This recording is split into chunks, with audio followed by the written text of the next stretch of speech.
Chapter 52. Go that way, over there is a small alley. Wan Ziang pointed to the south wall. From there, they could avoid the people fighting the fire. Let's go. Yi Jiuge carried Yu Rui and went out first. Wan Ziang pulled by Songling and went out as well. Yi Jiuge carried Yu Rui and successfully left the west street with Wan Ziang and returned to their residence. Once Wan Ziang entered the house, he immediately asked Bai Songling, "How did those guards die?" "They were all poisoned to death." Bai Songling's handsome face was very solemn. This Su Junqing was really malicious. The poison he gave the guards was called Lian Cheng. This poison was usually not a problem, but as long as the fuse was ignited, everyone who was poisoned would die. You guys have to be careful. Su Junqing's poison methods are very good. His drunken cloud pavilion even has 9 moons fragrance and winter moon resin. Yi Jiuge said, whether it was the bewitching spell or all kinds of strange poisons, it all showed that Su Junqing had an unusual relationship with the evil cultivator. Behind him, there must be an even greater network of connections. 9 moons fragrance and winter moon resin are forbidden items. Where did he find them? Bai Songling frowned even more. Who knows? You guys have to investigate it yourselves. Yi Jiuge was happy to cause trouble for the Su family. We'll talk about this later. It's getting late. If Miss Yi doesn't go back, aren't you afraid of them finding out? Wan Ziang looked at the dirty Yi Jiuge and Yi Rui behind her. Yi Jiuge looked at the sky. The east side was starting to turn gray. Indeed, she couldn't stay any longer. But before she left, she still had something to ask Wan Ziang and Bai Songling for help. Just tell us if you need anything. Bai Songling said. After going through this life and death disaster, the relationship between the two sides had become much closer. I want to ask the two of you to help me investigate someone. Yi Jiuge said solemnly. Bai Songling asked curiously. A beginner spiritualist called Qiu Desheng. His mother, Madame Qiu, is the manager of the Yi residence. After Yi Jiuge saved Su Yufeng, she naturally wanted to teach Su Yufeng a lesson.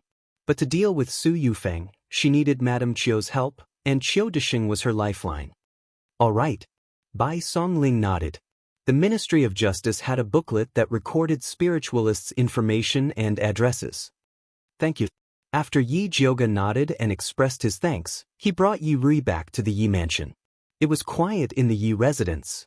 Most of the people were still asleep. Ever since Yi Rui was captured, the security had become much tighter. However, the most tense defenses were still the main courtyard and ink garden.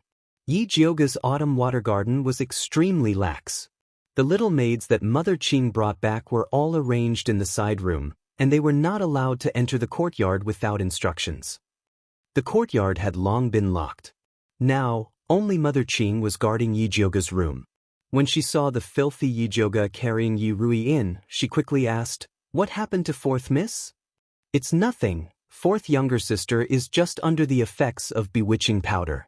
I'll have to trouble Mom to take her down to clean up and then change her clothes. I'll go see Night Rain." Yi Jiuge changed out of his night clothes. After she washed her head, face, and hands, she went into the room to see Yi Yu. Yi Yu was still asleep. His beautiful face was a bit pale. The red mole between his eyebrows had dimmed. The white cloth tied on his abdomen had already been glued together with the wound. Yi Jiuge boiled a pot of water and added some salt. Then, he carefully wet the white cloth and slowly removed it. The wound on his abdomen was very hideous. It needed to be sutured to heal. Suturing wounds was Yi Jiuge's specialty. Although he didn't have catgut, he could still use ordinary sutures. A spiritualist's body was very strong, so he didn't have to worry about inflammation. Yi Jiuge soaked some sutures in strong alcohol and quickly sutured Yi Yu's wound. The wound on his abdomen was a small matter. The difficult part was the strange yin qi in Yi Yu's body. Although the 9 Revolutions soul return pill healed his internal injury, the strange yin qi left behind by the evil cultivator was still wreaking havoc in his body. Unfortunately, she used the thunder fire needle to bomb the firestones. She couldn't use it in the short term, so she couldn't help him get rid of the yin qi. There's no need to help him get rid of it. Once he refines this yin qi, his invisibility technique will improve. Zishang said. The reason why Yi Yu was seen through by the evil cultivator was because the aura of a spiritualist on his body was too obvious. However, if he could refine this evil chi for his own use, even the evil cultivator wouldn't be able to find him. You make it sound so simple. If this yin chi stays in his body, his injuries won't be able to heal. He won't even be able to keep his life. How can he talk about cultivation? Yi Jioga couldn't help but roll his eyes. I have a cultivation technique here that can help him refine this yin chi. Do you want it? Zi Shang's tone was full of temptation. If you want benefits, go find Yi Yu yourself. Yi Jioga wouldn't sacrifice himself to help Yi Yu. You can use this cultivation technique to make him sign a slave contract with you. Zi Shang said. The thin slave contract in Yi Jioga's hand was completely useless against Yi Yu. Aren't you taking advantage of him? A demon was a demon. As long as he could find a weakness in others, he would use it to his advantage. Just tell me if you want it or not. Zi Shang didn't feel that Yi Jioga was any better than him. Of course I want it. Yi Jioga wasn't a charity. If Yi Yu wanted to exchange for a cultivation technique, he naturally had to pay the price. Wise. After Zi Shang revealed himself, he hugged Yi Jioga in his embrace and laughed softly. You owe me too much. Let's talk about it after you pay back what you owe me. 2 drops of blood, 2 kisses, and 1 time when he was allowed to touch and kiss her. He remembered it very clearly. Come on. Yi Jioga was very straightforward. She was currently stinky. If Zi Shang could kiss her, then let him. She didn't expect that Zi Shang would suddenly turn his head and use Yi Jioga's voice to shout, Mother Qing, please prepare hot water for me to take a bath. But Mother Qing quickly responded. What do you want to do? Yi Jioga looked at Zi Shang vigilantly and said, Of course I want to properly enjoy my delicious food. Zi Shang squinted his purple eyes. That expression of his was indescribably evil. It made that handsome face of his looked even more bewitching. There is no such thing as taking a bath in our deal. Yi Jioga refused. Now that there is, take a bath in exchange for the cultivation technique. Do you want it? Zi Shang wasn't afraid that Yi Jioga would refuse. Yi Jioga really wanted to say no. But based on her understanding of Zi Shang, if she refused now, the price she would have to pay for begging him in the future would be even greater. I can take a bath, but you are not allowed to touch me. The only thing Yi Jioga could do was to protect her last chastity. Sure. Zi Shang's red lips curled up slightly. Good things should always be left for later. Chapter 53. Big Miss, the hot water is ready, you can go now. Mother Qing warmly called at the door.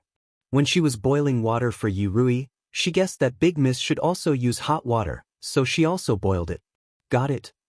Yi Jioga answered. For the first time, she hated Mother Qing's quick hands and feet. I will wait for you in the bath.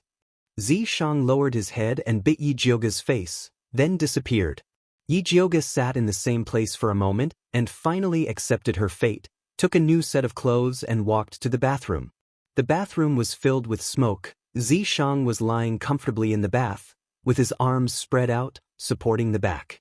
His coquettish and handsome face was more attractive because of the steam, his red lips were red, and his black hair was wet, sticking to the side of his handsome face, indescribably charming. The pair of purple vertical pupils stared at Yi Jioga, as if looking at his prey. Yi Jioga inexplicably felt a sense of oppression, put her hand on the lapel a few times, but still did not have the courage to take it off, simply clenched her teeth and jumped into the bath with the clothes on. The water in the bath was only up to the waist. Yi Jioga leaned on the edge of the bath farthest from Zi Shang and looked at him. Zi Shang hooked his snake tail and hugged Yi Jioga in his arms, put his thin lips on her ear, and asked with a low and charming voice, How can you bathe with clothes on? Just like this. Yi Jioga splashed the water on her body, wanting to splash it on Zi Shang's face. But before the water droplet touched Zi Shang's face, it had already frozen in the air, and finally splashed on Yi Jioga's face with double the amount of water.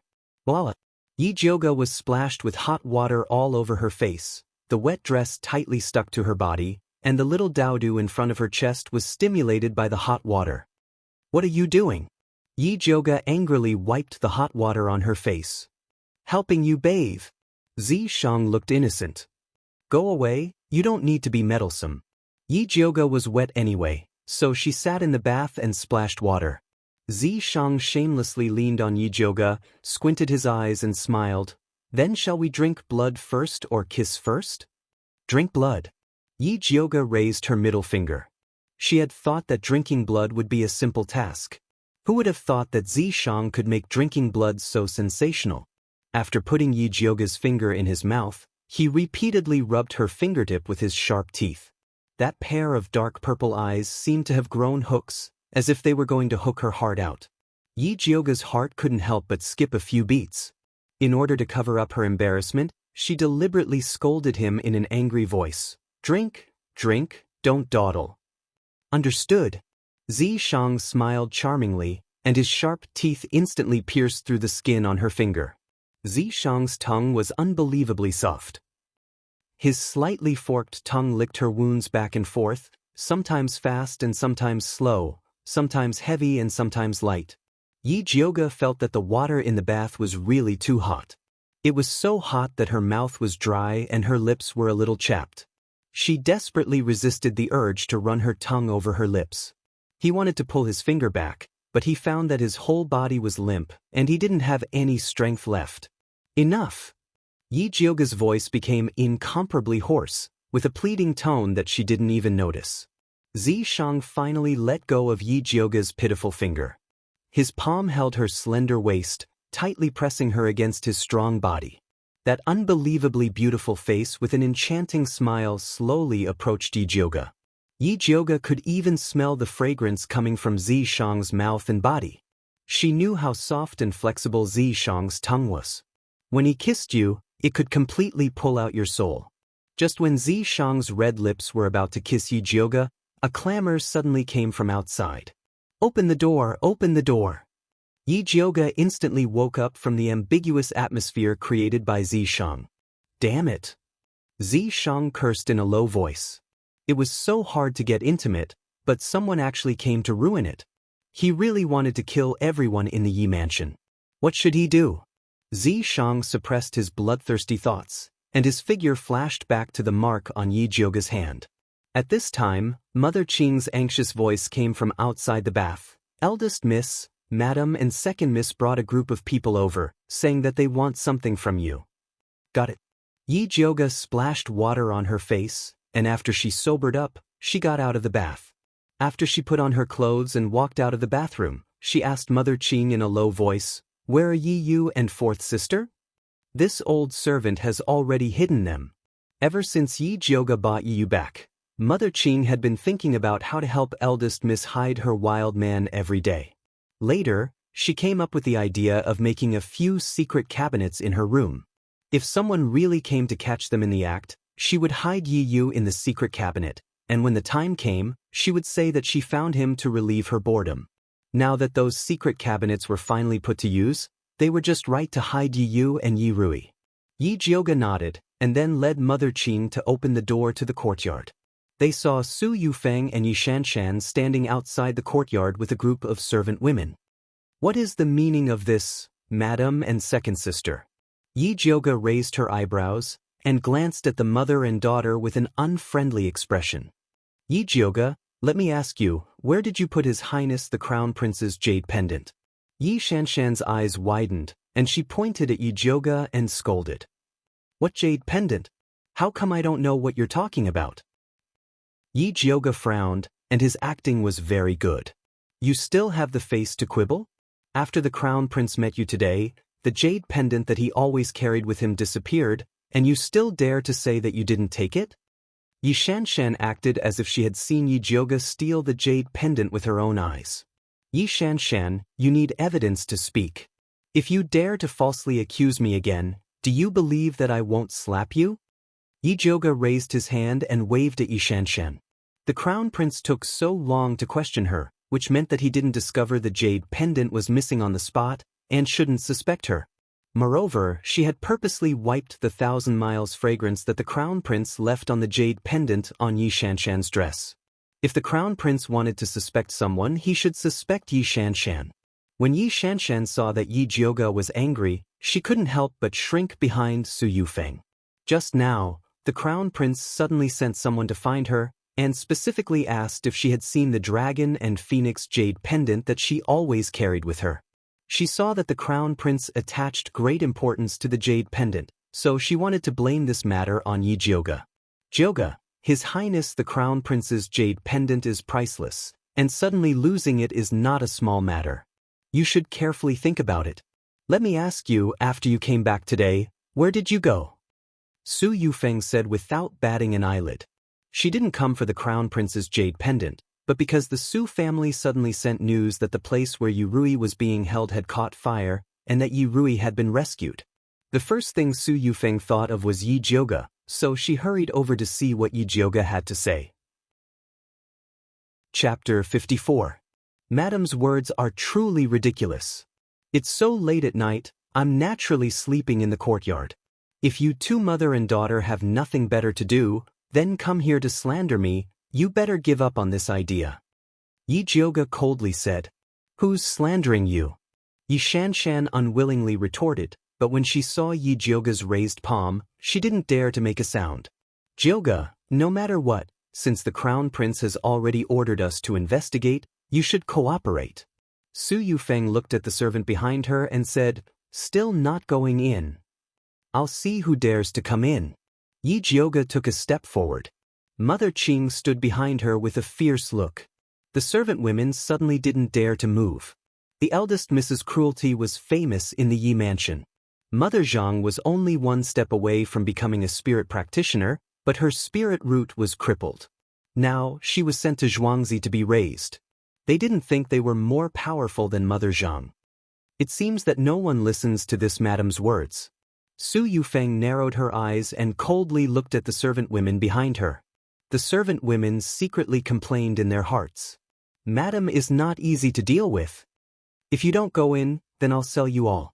Yi Shanshan angrily shouted. In the past, when she and her mother were in the Yi mansion, no one dared to disobey them. But now, these servants were really bold and dared to ignore their words. The servant women looked at each other in dismay. If they advanced, they would die. If they retreated, they would also die. However, being beaten was still better than being sold. So, they braced themselves and moved forward step by step. Mother Qing's hand flashed with a faint golden light. As long as these servant women dared to cross the boundary, she would immediately throw them out.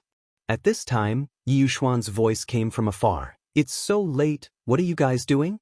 Father! Yi Shanshan quickly turned her head.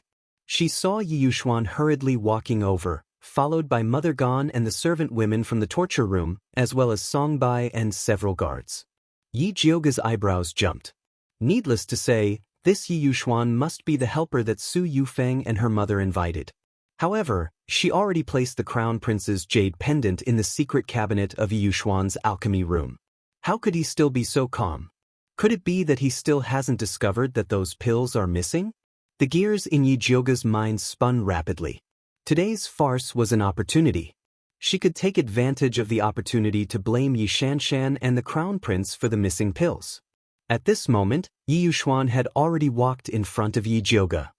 He looked around at everyone and said in a dignified manner, "What's going on?" "Father, big sister stole the crown prince's jade pendant and refuses to admit it." Yi Shanshan spoke first. "Is that true?" Yi Yuxuan frowned as he looked at Yi Jioge. Although he was asking, his eyes had already determined Yi Jioge's crime. If you want to incriminate someone, you can always find a way to frame them. Yesterday, I only had a few words with His Highness the Crown Prince in the restaurant, and His Highness the Crown Prince falsely accused me of stealing his jade pendant. I wonder what he will accuse me of stealing next. Yi Jioge sneered. "It's not just a quarrel. It's you who teamed up with Wan Xiang to bully brother Crown Prince. You even seriously injured him." Yi Shanshan said angrily. However, her words made people feel that the Crown Prince was falsely accusing Yi Jioge because he wanted revenge. If you don't believe me, go ahead and investigate. Otherwise, it'll be hard to explain to the Crown Prince. But how can you just check my courtyard?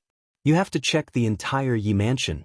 Also, don't let go of father's main courtyard. Otherwise, you will say that I stole something and hid it somewhere else. Alright, it's best to make a big move. It'll be good to let people know that our Yi family, because of the crown prince's words, investigated the D daughter like a thief. Yi Jioga's words were like a slap to Yi Yuxuan's face. Yi Yuxuan's face immediately became ugly. Master, don't be angry. Today, Jioga made a move against the crown prince.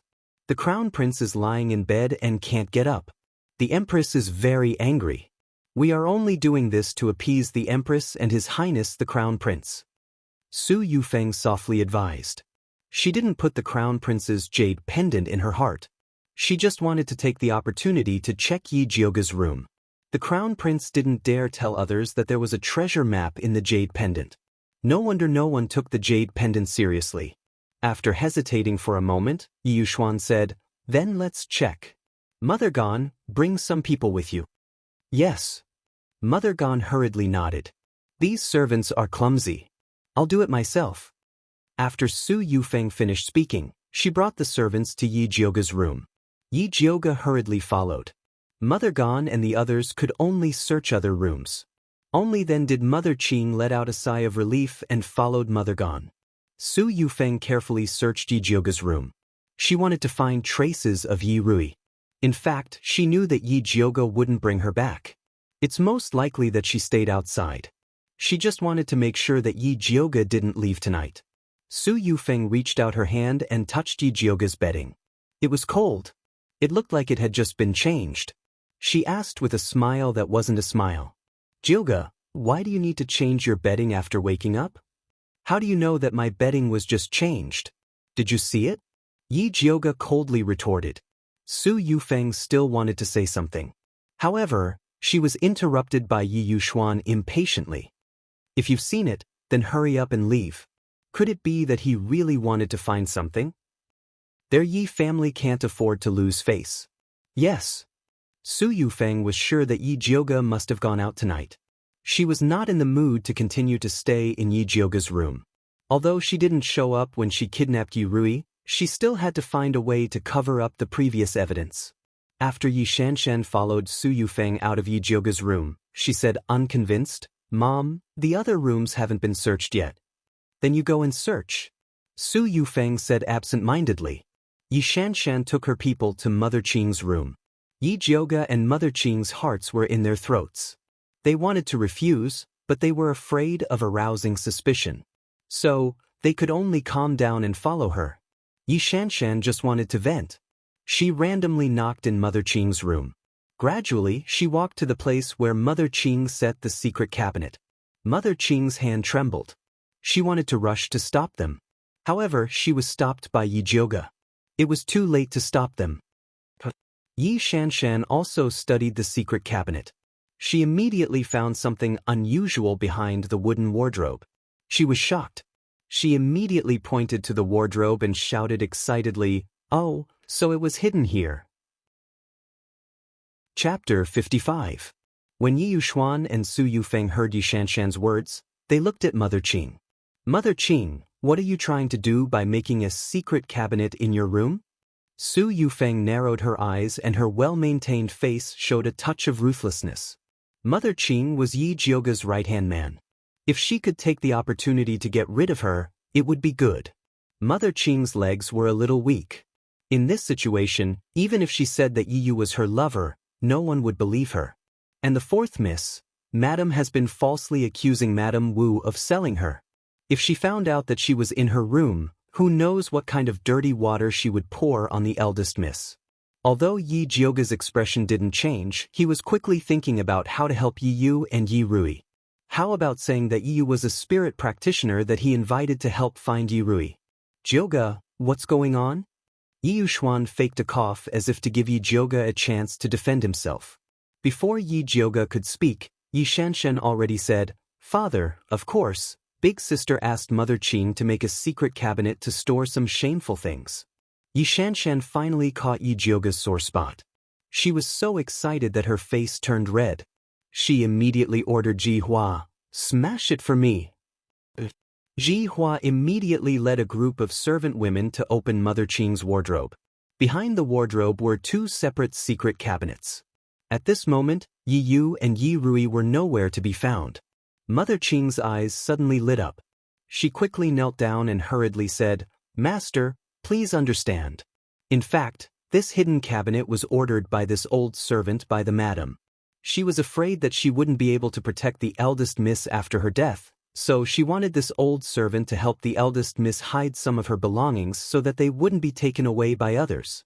Unfortunately, the madam passed away before the hidden cabinet was finished, so she didn't leave anything behind." Mother Qing's words made Su Yufeng and Yi Yushuan's faces change. Especially Yi Yushuan, he still felt a little guilty about Yun Jiaojiao's death. If he hadn't secretly exchanged the 2 bottles of life-saving pills, Yun Jiaojiao wouldn't have died so quickly. On the other hand, Su Yufeng remembered that she had secretly moved a lot of Yun Jiaojiao's things into her storeroom after she entered the house, afraid that Yi Jioga would bring up old scores. "You old cunning slave, don't talk about the former madam. I think you—" Before Yi Shanshan could finish her sentence, she was interrupted by Yi Yushuan. "Stop talking. Isn't it enough to mess around for the whole night? Father!" Yi Shanshan pouted unhappily, but Su Yufeng gently tugged at her sleeve. Yi Yushuan was obviously unhappy. It was better not to provoke him at this time. Yi Shanshan could only reluctantly shut up, her eyes still staring at the hidden cabinet. She doesn't believe that Mother Qing, this old cunning slave, made these secret cabinets as a memento. She must have an ulterior motive. Unfortunately, Yi Yushuan's unpleasant memories were evoked by Mother Qing's words just now. He flicked his sleeves and left. Su Yufeng and her daughter couldn't continue to stay in the courtyard, lest Yi Jioga really went crazy and beat them up. After Mother Qing sent the group of people away, she felt that her back was soaked in cold sweat. "Where are they? Where did you hide them?" Yi Jioga asked in a low voice. This old servant hid them in the secret cabinet. Mother Qing did not know how they disappeared. Yi Jioga's heart moved. He hurriedly returned to Mother Qing's room and opened his spiritual eye to scan the surroundings. Indeed, he saw Yi Yu using the invisibility technique to hide under the bed with Yi Rui in his embrace. He never expected that this brat would wake up in time. "It's okay. They are all gone." Yi Jioga hurriedly pulled Yi Yu out. Yi Yu's beautiful face was deathly pale. He wanted to speak but did not have any strength. He had already woken up when Mother gone and the rest came in. He was just about to bring Yi Rui to a safer place to hide when Yi Shanshan suddenly came back. He could only use the last of his spiritual energy to use the invisibility technique to hide under the bed. Yi Jioga saw that Yi Yu's expression was not right. After taking his pulse, she discovered that the yin qi in his body was even stronger. She originally wanted to wait for Yi Yu to recover before talking about selling himself, but it seemed like she could not drag it on any longer. "I have a cultivation technique here. Not only can it dispel the yin qi in your body, it can also raise your cultivation and invisibility technique to the next level. The price is to serve me for 20 years. Are you willing?" Yi Jioga said straightforwardly. A cultivation technique for Yi Yu to sell himself for a lifetime was too long. 20 years was more like it. "All right." Yi Yu did not hesitate to agree. "You're not going to consider it?" Yi Jioga did not expect Yi Yu to agree so straightforwardly. She originally said that if Yi Yu wanted to haggle, he could even take a step back and sell himself for 10 years. "You saved me twice. Especially this time." Yi Yu thought that he was dead for sure. He never expected that not only did Yi Jioga save him, she even wanted to teach him a cultivation technique. Let alone serving him for 20 years, he was even willing to sell himself for a lifetime. A wise choice. Yi Jioga said straightforwardly, "Rest well tonight. I will give you the cultivation technique tomorrow morning." The purple decease technique was in her mind. She still had to write it down. Yi Yu nodded. He was also tired today. Yi Jioga went to check on Yi Rui. Seeing that she was still sleeping soundly, he brought her back to his room. Yi Yu arranged for her to stay in her side room. After tonight's farce, Yi Yu believed that Su Yufeng and the others would not search her courtyard again. However, he had to make arrangements for the jade pendant and elixirs as soon as possible. Thus, Yi Jioga changed into his nocturnal clothes and silently made his way to Ink Garden. Ink Garden, main room. Yi Shanshan sat beside Su Yufeng and angrily muttered, "Mother, there was clearly a problem with that hidden cabinet. How could you let that old cunning slave off just like that?" "All right, that's enough." Su Yufeng used her fingertips to press on her swollen and painful temples. She thought about how she had asked Su Junqing to deal with Mother Chiu and her son. She wondered how he was doing. Speaking of which, this nephew of hers was becoming more and more unreliable recently. How many times had she told him to kill Yi Rui, but he just wouldn't listen. He even got someone to save Yi Rui. He was simply trash. "Mother, are you all right?" Seeing Su Yufeng's ugly expression, Yi Shanshan obediently came over to massage her shoulders. Su Yufeng finally felt a little better. She patted her daughter's small hand and asked, "How are you getting along with the crown prince?" "It's all right. However, ever since Yi Jioga tricked the purple lightning wood away, Big Brother Crown Prince's cultivation has encountered a bottleneck. I am really worried for him." Yi Shanshan sighed. Seeing that the Crown Prince was in a bad mood, she also felt bad. "Then you should comfort him. All men like Jiu Flower," Su Yufeng said on her daughter's behalf. "Oh right, His Highness the Crown Prince wants us to help him with something." Yi Shanshan looked at her mother and said hesitantly.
Chapter 56. What does the Crown Prince want me to do? Su Yufeng turned around and looked at Yi Shanshan in confusion. "The Crown Prince wants you to ask Father to help you refine a bottle of marrow cleansing and meridian cleansing pills," Yi Shanshan said coquettishly. Even though she was a pill master, her cultivation was only at level 2, so it was impossible for her to refine a level 5 marrow cleansing meridian altering pill. Only the rank 5 Yushuan could successfully refine it. However, the failure rate of the pill for cleansing the marrow and changing the meridians was very high, and it consumed a lot of effort and energy. The Crown Prince was worried that Yi Yushuan wouldn't be willing to help, so he wanted Su Yufeng to speak up for him. Su Yufeng hesitated for a moment. If it was any other time, she would definitely be willing to help the Crown Prince. But now that the matter of her framing the 5th concubine could be exposed at any time, she was really not in the mood, so she said, "Your father has too many things to deal with recently. Let's talk about it later." But Yi Shanshan also knew that her father had a lot of opinions about her and her daughter recently, so she didn't say anything more. At this moment, Yi Yushuan was pacing back and forth in the courtyard.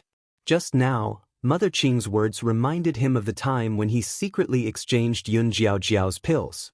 The more he thought about it, the more uneasy he became. He walked to the alchemy room and opened the secret compartment. Who would have thought that it would be completely empty? Not a single bottle of those precious pills had actually disappeared.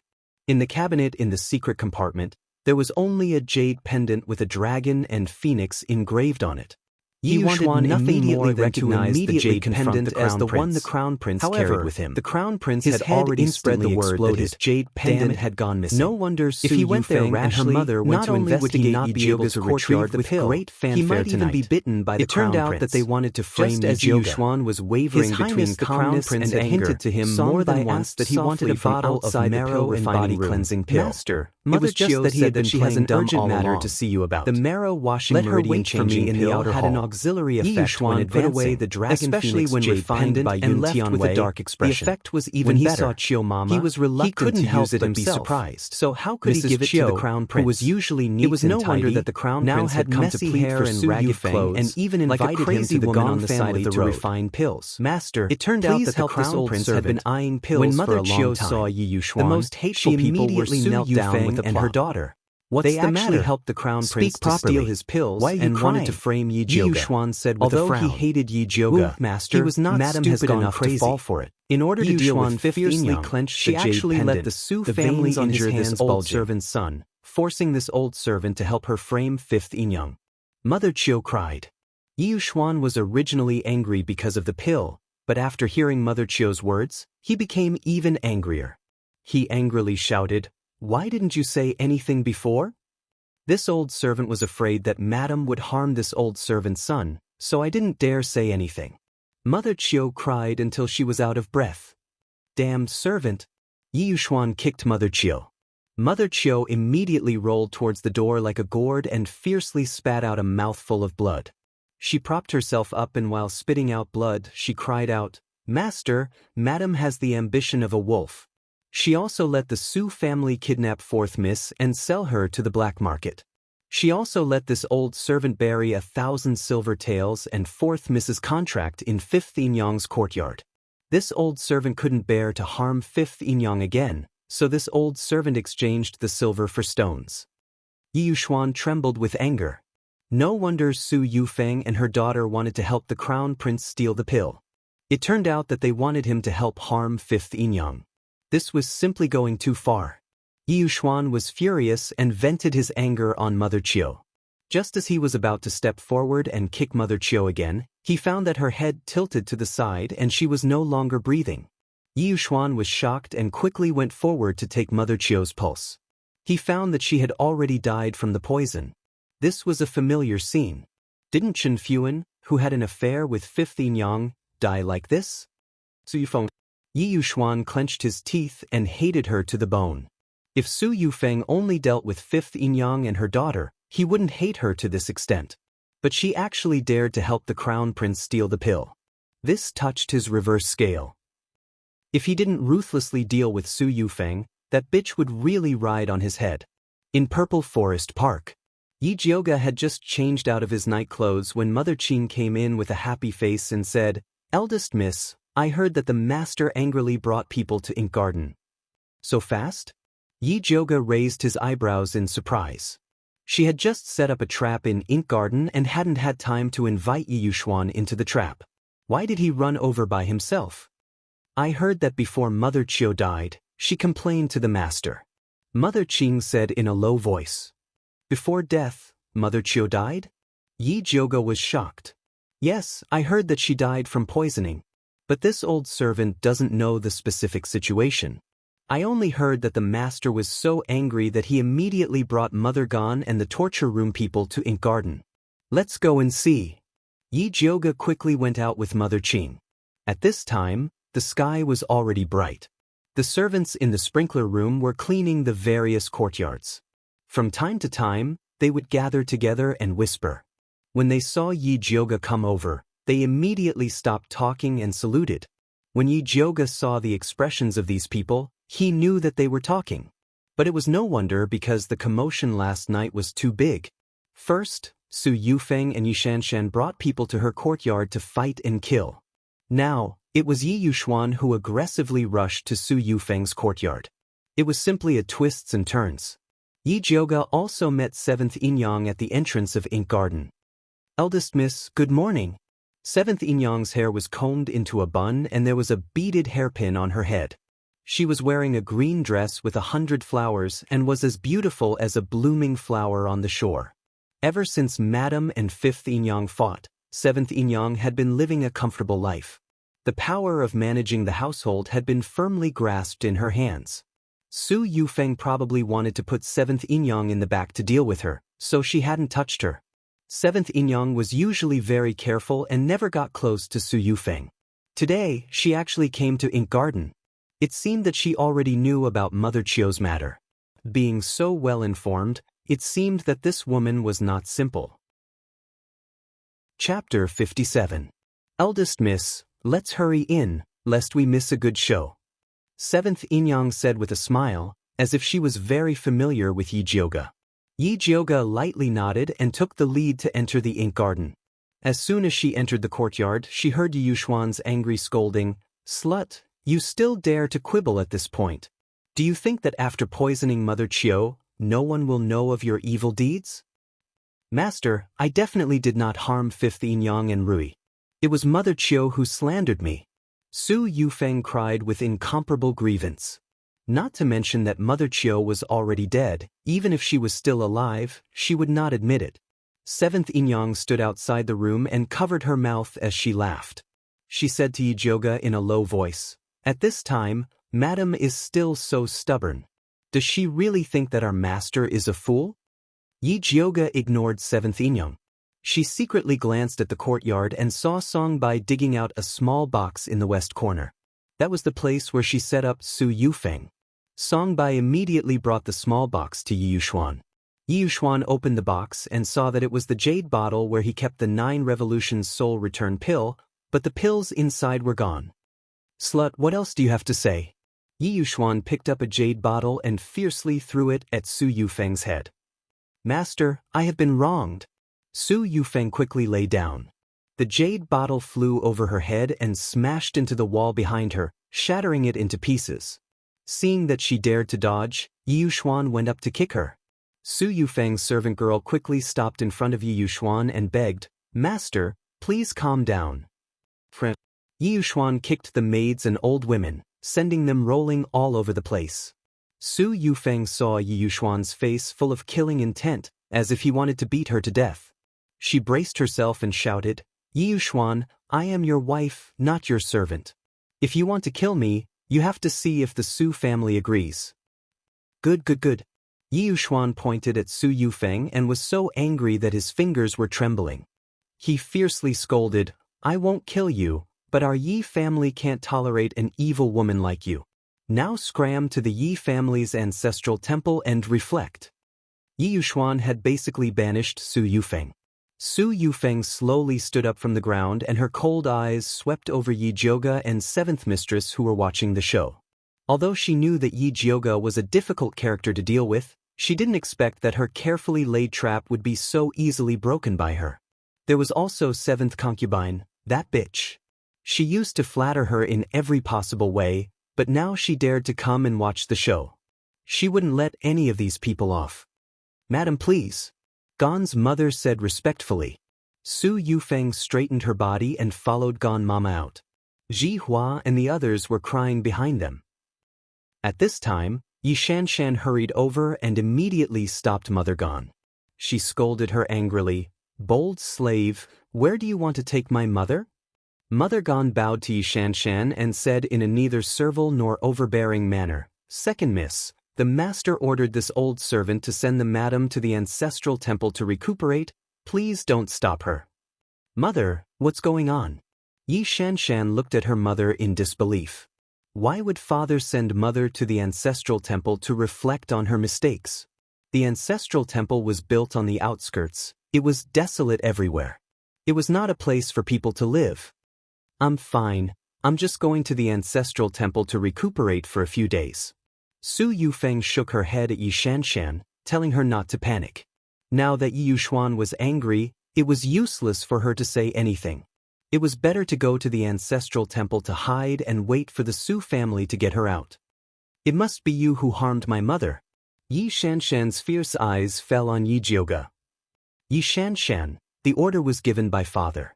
If you want to find someone, find him. Don't act like a mad dog and bite people," Yi Jioga said coldly. Yi Shanshan gritted her teeth. She couldn't wait to strangle Yi Jioga. At this time, Yi Yuxuan's angry voice came from inside. "Yi Shanshan, get in here." Yi Shanshan's body trembled. This was the first time her father spoke to her in this tone. Su Yufeng couldn't help but raise her heart. Just a moment ago, Yi Yuxuan falsely accused her of stealing pills. She didn't even have time to figure out what was going on. "Madam, let's go," Mother Gon said in a low voice. If we stay here for too long, I'm afraid the master will be angry. Su Yufeng originally wanted to rush in and argue with Yi Yuxuan, but when she heard Mother Gan's words, she stopped. If she went in now, it would only make Yi Yuxuan even more angry. No matter what, her daughter was Yi Yuxuan's flesh and blood. She was also the future crown princess. Presumably, Yi Yuxuan wouldn't dare to do anything to her. Mother. Yi Shanshan looked at Su Yufeng pleadingly. Good child, go in. Su Yufeng hardened her heart, turned around and left with Mother Gan. Only then did Yi Shanshan walk into the house step by step. Eldest miss, what do you think the master wants to do by asking second miss to go in? Seventh concubine's beautiful eyes looked around and asked in a low voice. I'm not a father, how do I know what he wants to say to second sister? He didn't know why, but Yi Jioga always had some vigilance towards seventh concubine. Seeing that there was nothing for him to do in the ink garden, he directly left. Seventh concubine looked at Yi Jioga's back. A sharp light flashed in her beautiful eyes, and she also turned and left. When Yi Jioga returned to Purple Forest Park, Mother Qing happily said, Eldest miss, the madam was sent to the ancestral temple by the master. Then can fifth concubine be released? I'll go talk to father later and ask him to release fifth concubine. Yi Jioga responded. He didn't expect that today's matters would come together, and Mother Chiu actually came back at this time to complain. Fourth miss will definitely be very happy. Mother Qing was sincerely happy for fifth concubine and her daughter. Although she was very angry that they mistakenly believed the madam before, after this, they will definitely know that eldest miss is the person they can rely on. Yi Jioga prepared to go out and ask Wan Ziang about Mother Chiu's matter, and then think of a way to let Yu Rui come back. But the most important thing now was to quickly write down the cultivation method that Zi Shang passed on to her. After Yi Jioga wrote down the cultivation method, he took it to Yi Yu's room. When Yi Yu woke up, he only felt that his whole body was sore, like his body was soaked in ice water, and it was very difficult to move his fingers.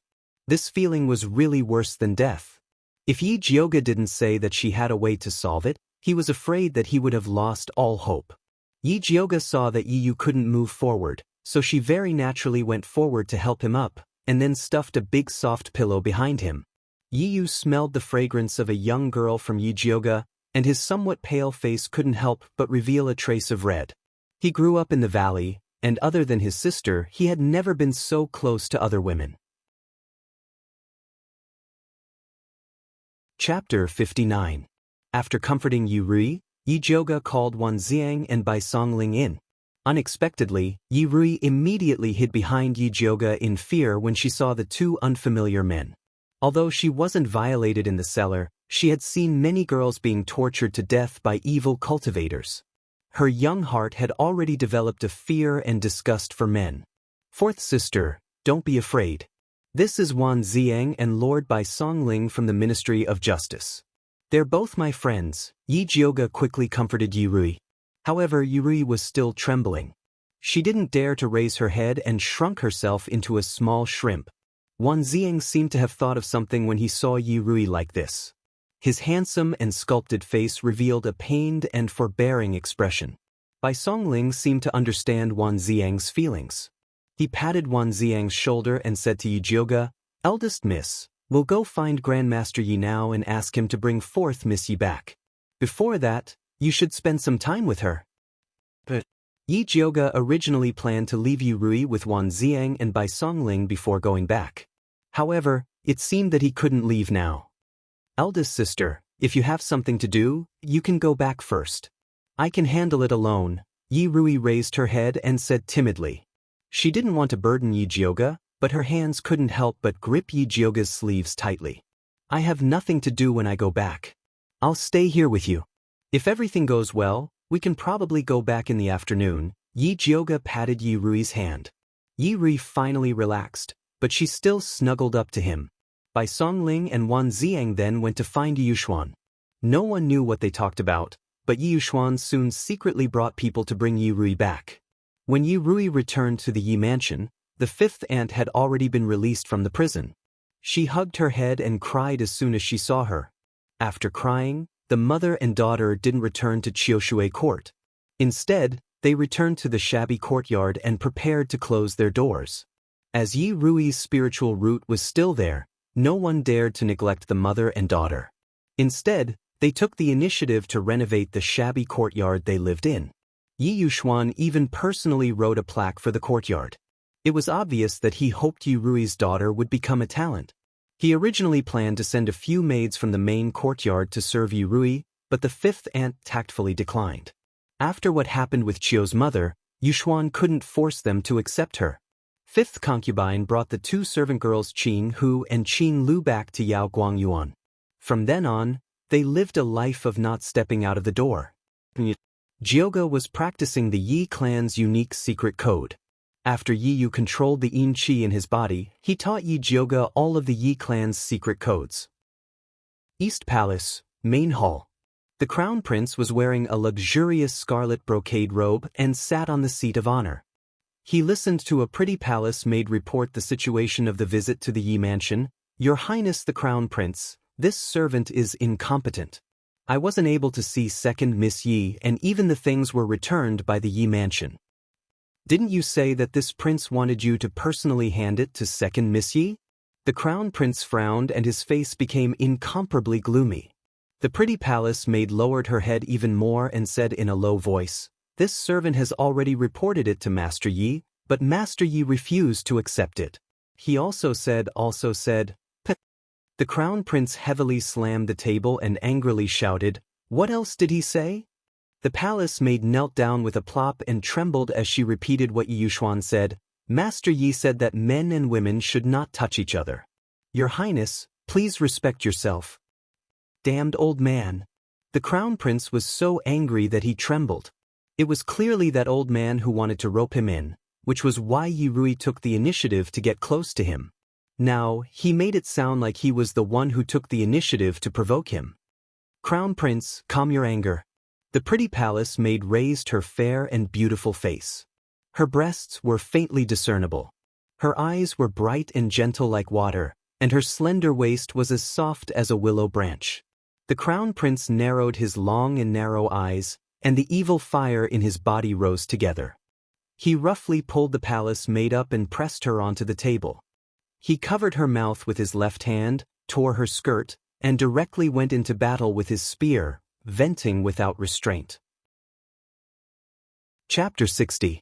Although the pretty palace maid felt uncomfortable being pinched by the Crown Prince, she didn't dare to say a word. Ever since she overheard the news that the Crown Prince liked to sleep with women when he was angry, she had been looking for an opportunity to get on the throne, so she deliberately said Yi Yuxuan's words. The Crown Prince was really angry and favored her. Although her body was in pain because of the Crown Prince, it was worth it if she could be accepted as a concubine by the Crown Prince. The Crown Prince vented his anger on the palace maid while thinking about the Yi mansion. Yi Jioga, that bitch, had made him lose face several times. He definitely wouldn't let her go. And Yi Shanshan, although she looked innocent, she was actually a whore. She got close to him to steal his jade pendant. He originally thought that keeping the treasure map in the jade pendant wouldn't be a problem, but he didn't expect it to be leaked. Needless to say, it must have been that thief Su Junqing who found it. He said he would help him ascend the throne, but it was all bullshit. Yi Yu must have been hidden by him. Maybe the other half of the Yi clan's treasure map was already in his hands, so he let Yi Shanshan steal his jade pendant. It was also his fault for being careless. He thought that Yi Shanshan was just a weak woman, but he didn't expect her to be so powerful, silently taking away the jade pendant. If he hadn't smelled the 1,000 miles fragrance on Yi Shanshan's body, he probably wouldn't have found it. But even if the Su clan could get the treasure map, the final victory would definitely belong to him. The Crown Prince already believed that the treasure map was in Su Junqing's hands, so he wasn't in a hurry. Anyway, he still needed a few pieces to collect, so he could wait until the end to rob the Su clan. But he had recently reached a bottleneck in his cultivation. High-quality marrow and meridian cleansing pills were not easy to find, so he had to find a way to get the purple thunderwood back from Yi Jioga. After the Crown Prince thought it through, his subordinates also followed suit. He hastily wiped his lower body and prepared to go back to his bedroom to change clothes and see the Empress. "Your Highness." The pretty palace maid softly fell to the ground and weakly called out. The crown prince turned around and glanced at the pretty palace maid who was in a mess. Her wrists and neck were pinched until they were red, and the hem of her clothes was still stained with virgin blood. He coldly ordered in the corner, "Feed her the childless pill and send her to Yeding." This palace maid was unlucky. Because of Yi Shanshan, the crown prince hated scheming women. Naturally, he wouldn't give her a good end. The pretty palace maid suddenly widened her eyes. Yeding was the cold palace where palace maids who had committed crimes went. It was extremely bitter and cold. The empress lightly instructed. Her tone was not heavy, as if she was just chatting. However, the crown prince didn't dare to be the slightest bit negligent. He hurriedly said, "Mother, don't worry. Son understands. You may leave." The empress nodded and the crown prince left the Phoenix Ritual Palace. He stood at the entrance of the Phoenix Ritual Palace and let out a light breath. Looking into the distance, he revealed a sinister smile. "Yi Jioga, this prince wants to see how you will escape this time." At this moment, Yi Jioga was in the arcade park visiting Yi Rui. Previously, when Mama Qing had said that Yi Rui had gone berserk, Yi Jioga had not taken it seriously. Now that he had personally come to take a look, he discovered that the matter was somewhat serious. He saw that Yi Rui was wearing a black cotton gown. Her hair was tied up in a simple bun and secured with a black hairband. Inside the room, there were various basic alchemy techniques. On the writing table, there were notes that she had copied down. Apart from this, there were no other decorations. It didn't seem like a little girl's room at all. Instead, it seemed like a Taoist nun's courtyard. "Big sister, why have you come?" Only when Yi Rui saw Yi Jioga would she reveal a hint of childlike innocence. "I came to see you. Why are you dressed like this?" Yi Jioga looked at Yi Rui's old-fashioned attire. At such a young age, she was even more solemn and old-fashioned than the Taoist nuns on the mountain. "This is pretty good." Yi Rui did not take it seriously. So what if she was dressed nicely? If she met a pervert, she would only die faster. "Eldest young miss, please help me persuade Rui." "She won't listen to anything I say now," the fifth concubine said with a distressed expression. After coming out of the dungeon, it was as if her body had been hollowed out. Her age was extremely obvious. She was not even 30 years old, yet her hair had already turned white. Her brows were filled with worry and she looked sickly. If mother's words are useful, daughter will naturally listen. Yi Rui replied indifferently. Every time she saw her mother's weak appearance, she hated the weakness of women even more. Chapter 61. Fourth sister, fifth Inyang is your biological mother. How can you talk to her like that? Yi Jioga frowned. Even though fifth Inyang had many faults, she loved her daughter. Yi Rui's words were too hurtful. Yi Rui didn't dare to talk back to Yi Jioga. She kept a straight face and didn't say anything. Her whole body was filled with a sharp hostility. She was a completely different person from the cute and clever girl she used to be. Yi Jioga was really worried. She heard that children who experienced horrible things when they were young would grow up to be twisted and become one of the perverts. She didn't want Yi Rui to become like that. She had to think of a way to resolve the hostility in her. Yi Jioga thought about it and said to Yi Rui with a smile, "The weather is good these days. How about we go for a walk?" She thought that children loved to play, so it was good to take Yi Rui out for a walk. "I still have a lot of books to read." Yi Rui shook her head. To her, reading was more important than playing. "The books won't run away. Let's go out tomorrow." "That's settled." Yi Jioga didn't give Yi Rui a chance to refuse. "Okay." Yi Rui puffed up her face and agreed reluctantly. She didn't dare and didn't want to disobey her big sister who saved her from the abyss of suffering. "Forget it, I'll just accompany big sister to play." "Big miss, where do you plan to take Rui to play?" Fifth Inyang looked at Yi Jioga expectantly, as if this trip would immediately make her baby daughter return to normal. "How about going to Putuwa Temple?" Yi Jioga blinked. In her limited memory, it was only fun to go to Putuwa Temple with her mother when she was young, because the vegetarian food and pastries there were delicious. There was also a very beautiful jasper flower at the back of the mountain. During the day, it was beautiful, like a fairyland. Okay. Fifth Inyang nodded repeatedly. She and her daughter had been possessed by misfortune recently. It couldn't be better to go to the temple. Fourth sister, do you want to go? The jasper flower there is very beautiful. It's the same as the name of your courtyard. Also, the vegetarian food and pastries there are very delicious. Yi Jioga revealed a wolfish grin. If big sister wants to go, then go. Yi Rui said like an adult. He even looked at Yi Jioga with a doting and helpless gaze, as if she was the child. Yi Jioga's hair stood up from the little person's gaze. This child was becoming more and more crooked. He had to change it back immediately. When Mother Qing heard that eldest miss was going to take fourth miss out to play, she immediately prepared happily. She didn't forget to report to the master for them. Yi Yuxuan agreed to let Yi Jioga take Yi Rui out to play, but he didn't agree to let fifth aunt accompany him. Firstly, fifth concubine's health was not good. Secondly, because of Qin Fuan's matter, he now hated fifth concubine very much. If it weren't for the fact that Yi Rui was still young and couldn't leave her mother, he would have sent fifth Yin to the manor. When Yi Jioga heard this, he was very angry. He wanted to argue with Yi Yuxuan, but was stopped by the fifth aunt. Eldest miss, it's hard for me to go out with this body of mine. You don't have to look for old master. The fifth concubine humbly begged. She was already very satisfied to stay and take care of her daughter. She did not dare to hope for anything else. The fifth concubine couldn't even stand up herself. Yi Jioga couldn't help her even if he wanted to, so he could only sigh. No matter which world it was, women were always weak. Even if Yi Yuxuan knew that Qin Fuan's matter wasn't the fifth concubine's fault, he would still blame her. He felt that if she knew her place, such a thing wouldn't have happened. He had so many concubines, but why didn't others have such things? He was already very merciful to spare the fifth concubine's life.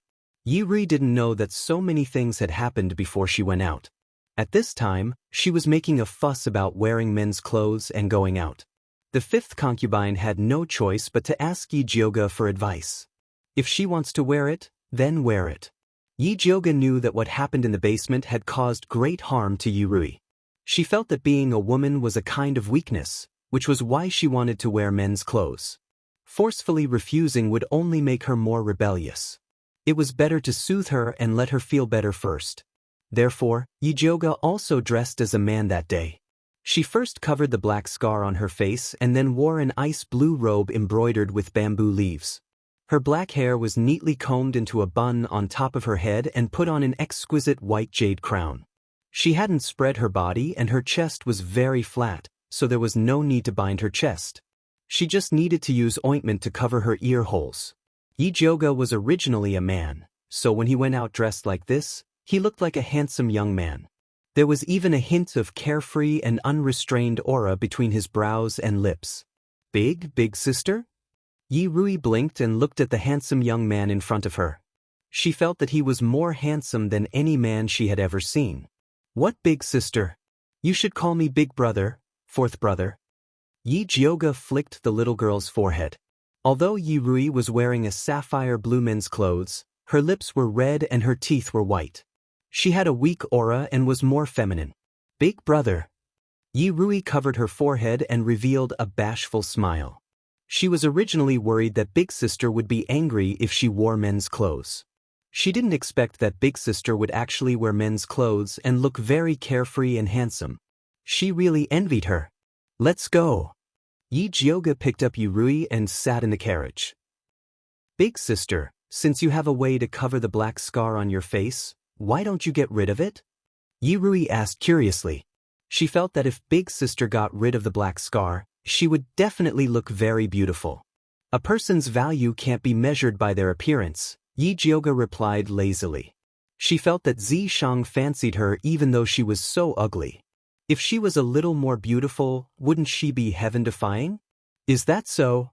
Yi Rui blinked and began to seriously consider the meaning of Yi Jioga's words. Alright, you're thinking about these things at such a young age. Aren't you afraid of going bald? Yi Jioga rubbed her little head and changed the topic. The Yi Manor wasn't far from Putuo Temple. It took about an hour's drive to get there. A towering 1,000-year-old temple sat in the middle of the mountain. White smoke curled up from the top of the temple, giving it a very Buddhist aura. Puto Temple was a century-old temple. It was very popular and many high officials and nobles would come to pay their respects. After Yi Jioga brought Yi Rui to light the incense, he was about to bring her to the back mountain to admire the alcade flowers when he was stopped by a young novice monk.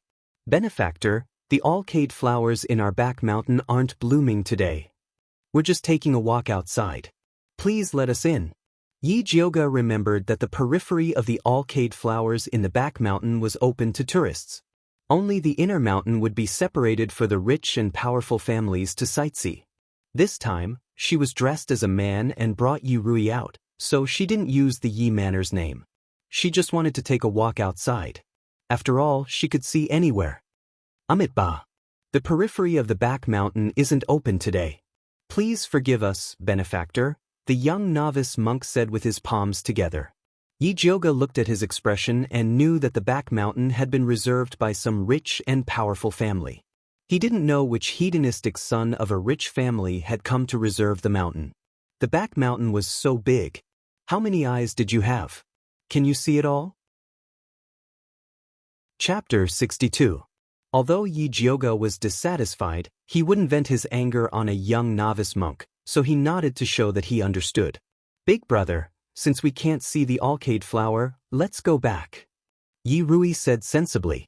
"Silly girl, do you think we can stop just because he said so?" Yi Jioga raised his eyebrows. "Then how do we look?" Yi Rui blinked her eyes in confusion.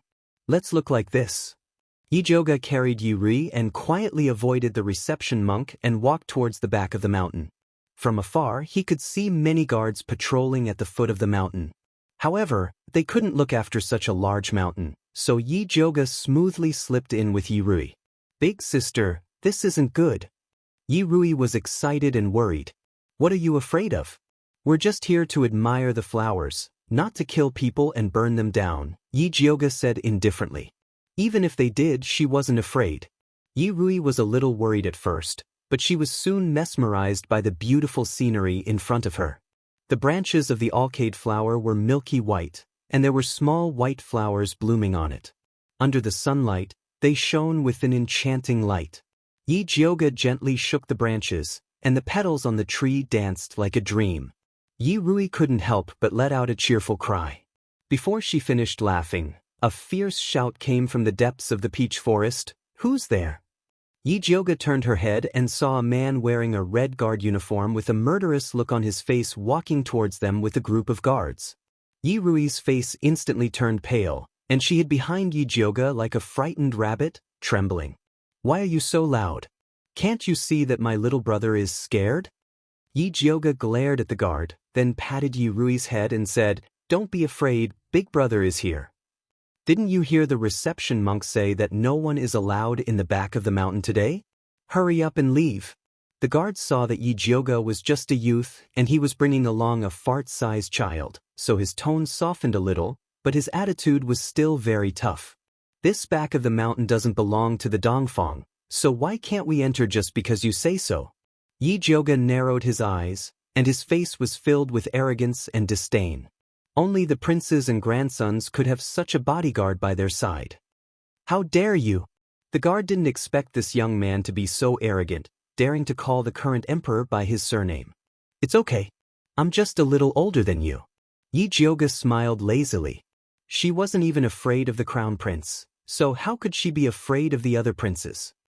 "If you dare to be arrogant again, believe it or not, I'll get someone to tie you up and take you out," the armed guard said fiercely.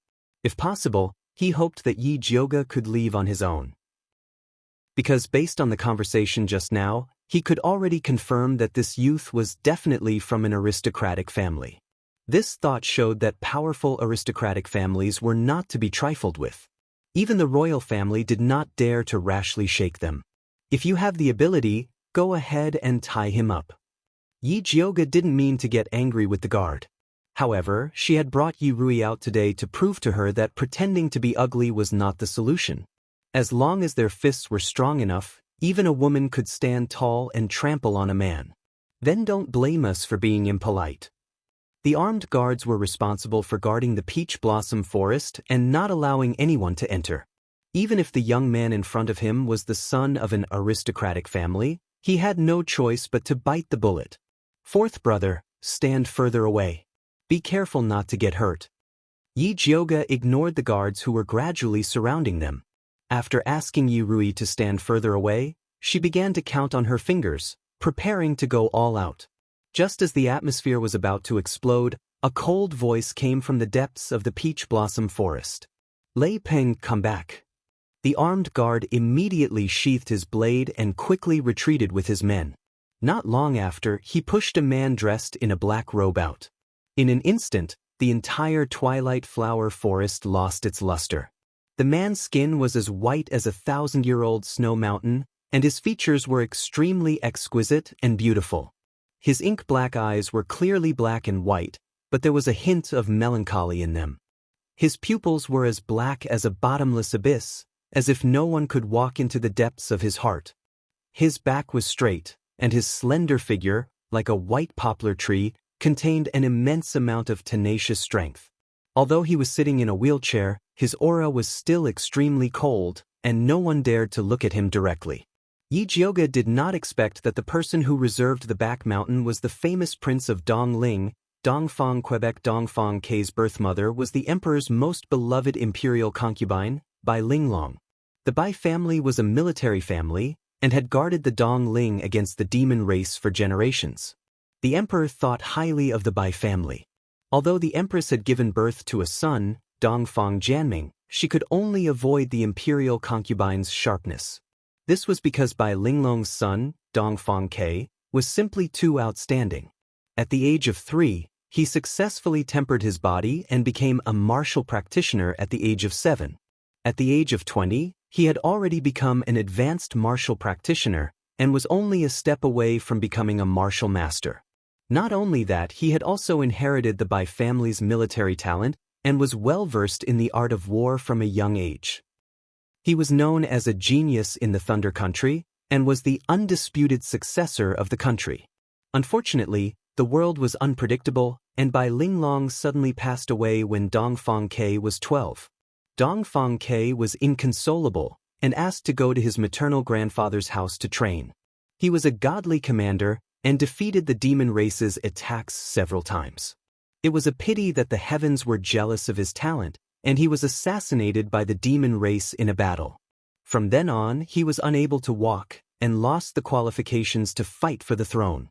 Although the emperor was heartbroken, he still listened to the suggestion of his ministers and made Dongfang Jianming the crown prince and the empress. Although Yi Jioga didn't know who Dongfang K was, when she heard that he was harmed by the demon race, she felt an indescribable sense of guilt. She wanted to ask Zishang a few questions, but it was a pity that Zishang fell into a deep sleep after imparting the cultivation technique to Yiyu. He probably wouldn't wake up for at least half a month.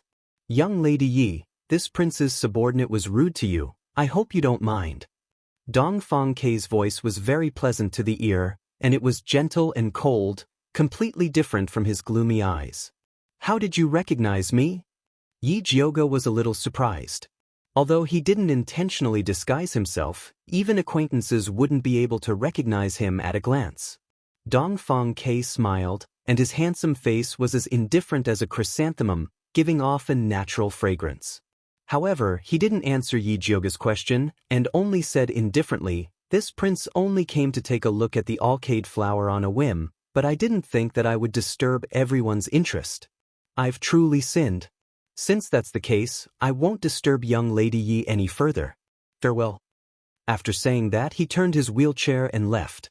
The guards lined up neatly behind him, covering his straight back. It's rumored that the Prince of Dongling became incomparably violent after his injury. I didn't expect him to be so amiable. Yi Jioga looked in the direction that Dongfang K left, but her mouth was actually talking to Yi Rui. Unexpectedly, Yi Rui didn't reply for a long time. When she saw Mother Qing's sharp eyes, which told her to hold on, she immediately straightened her knees. During this time, Mother Qing's most frequent words were that they, the servants of Purple Forest Park, were the face of the eldest miss. When going out, they must always remember their duties. They wouldn't bully others, and they wouldn't let others bully them. No matter what happened, only the eldest miss was useful. The words of others were nothing. Yi Jioga's face sank slightly. In fact, when Pearl got the news, she immediately returned to Purple Forest Park to report. The whole process took less than 10 minutes, which was not slow. Yi Yuxuan said this just to slap her face to please this eunuch. When she saw Yi Yuxuan so stubbornly refuse the crown prince's visit to Yi Shanshan, she thought he finally became tough for once. She didn't expect that now he wanted to hug the empress's thigh, but he still used her face to make a fuss. Sure enough, he was still as despicable, shameless, insidious, and cunning as before. Father, it's all my fault. I heard that the empress sent someone to pass the imperial decree. I was afraid of neglecting it, so I washed up before coming out. Please forgive me, father, and this eunuch. Yi Jioga bowed to the eunuch, and her tone was gentle and soft. She looked completely like a lady from a noble family. Eldest Miss Yi is really too much. How could I dare to blame you? Eunuch Fu smiled, but in his heart he was amazed that Yi Jioga was really different from before.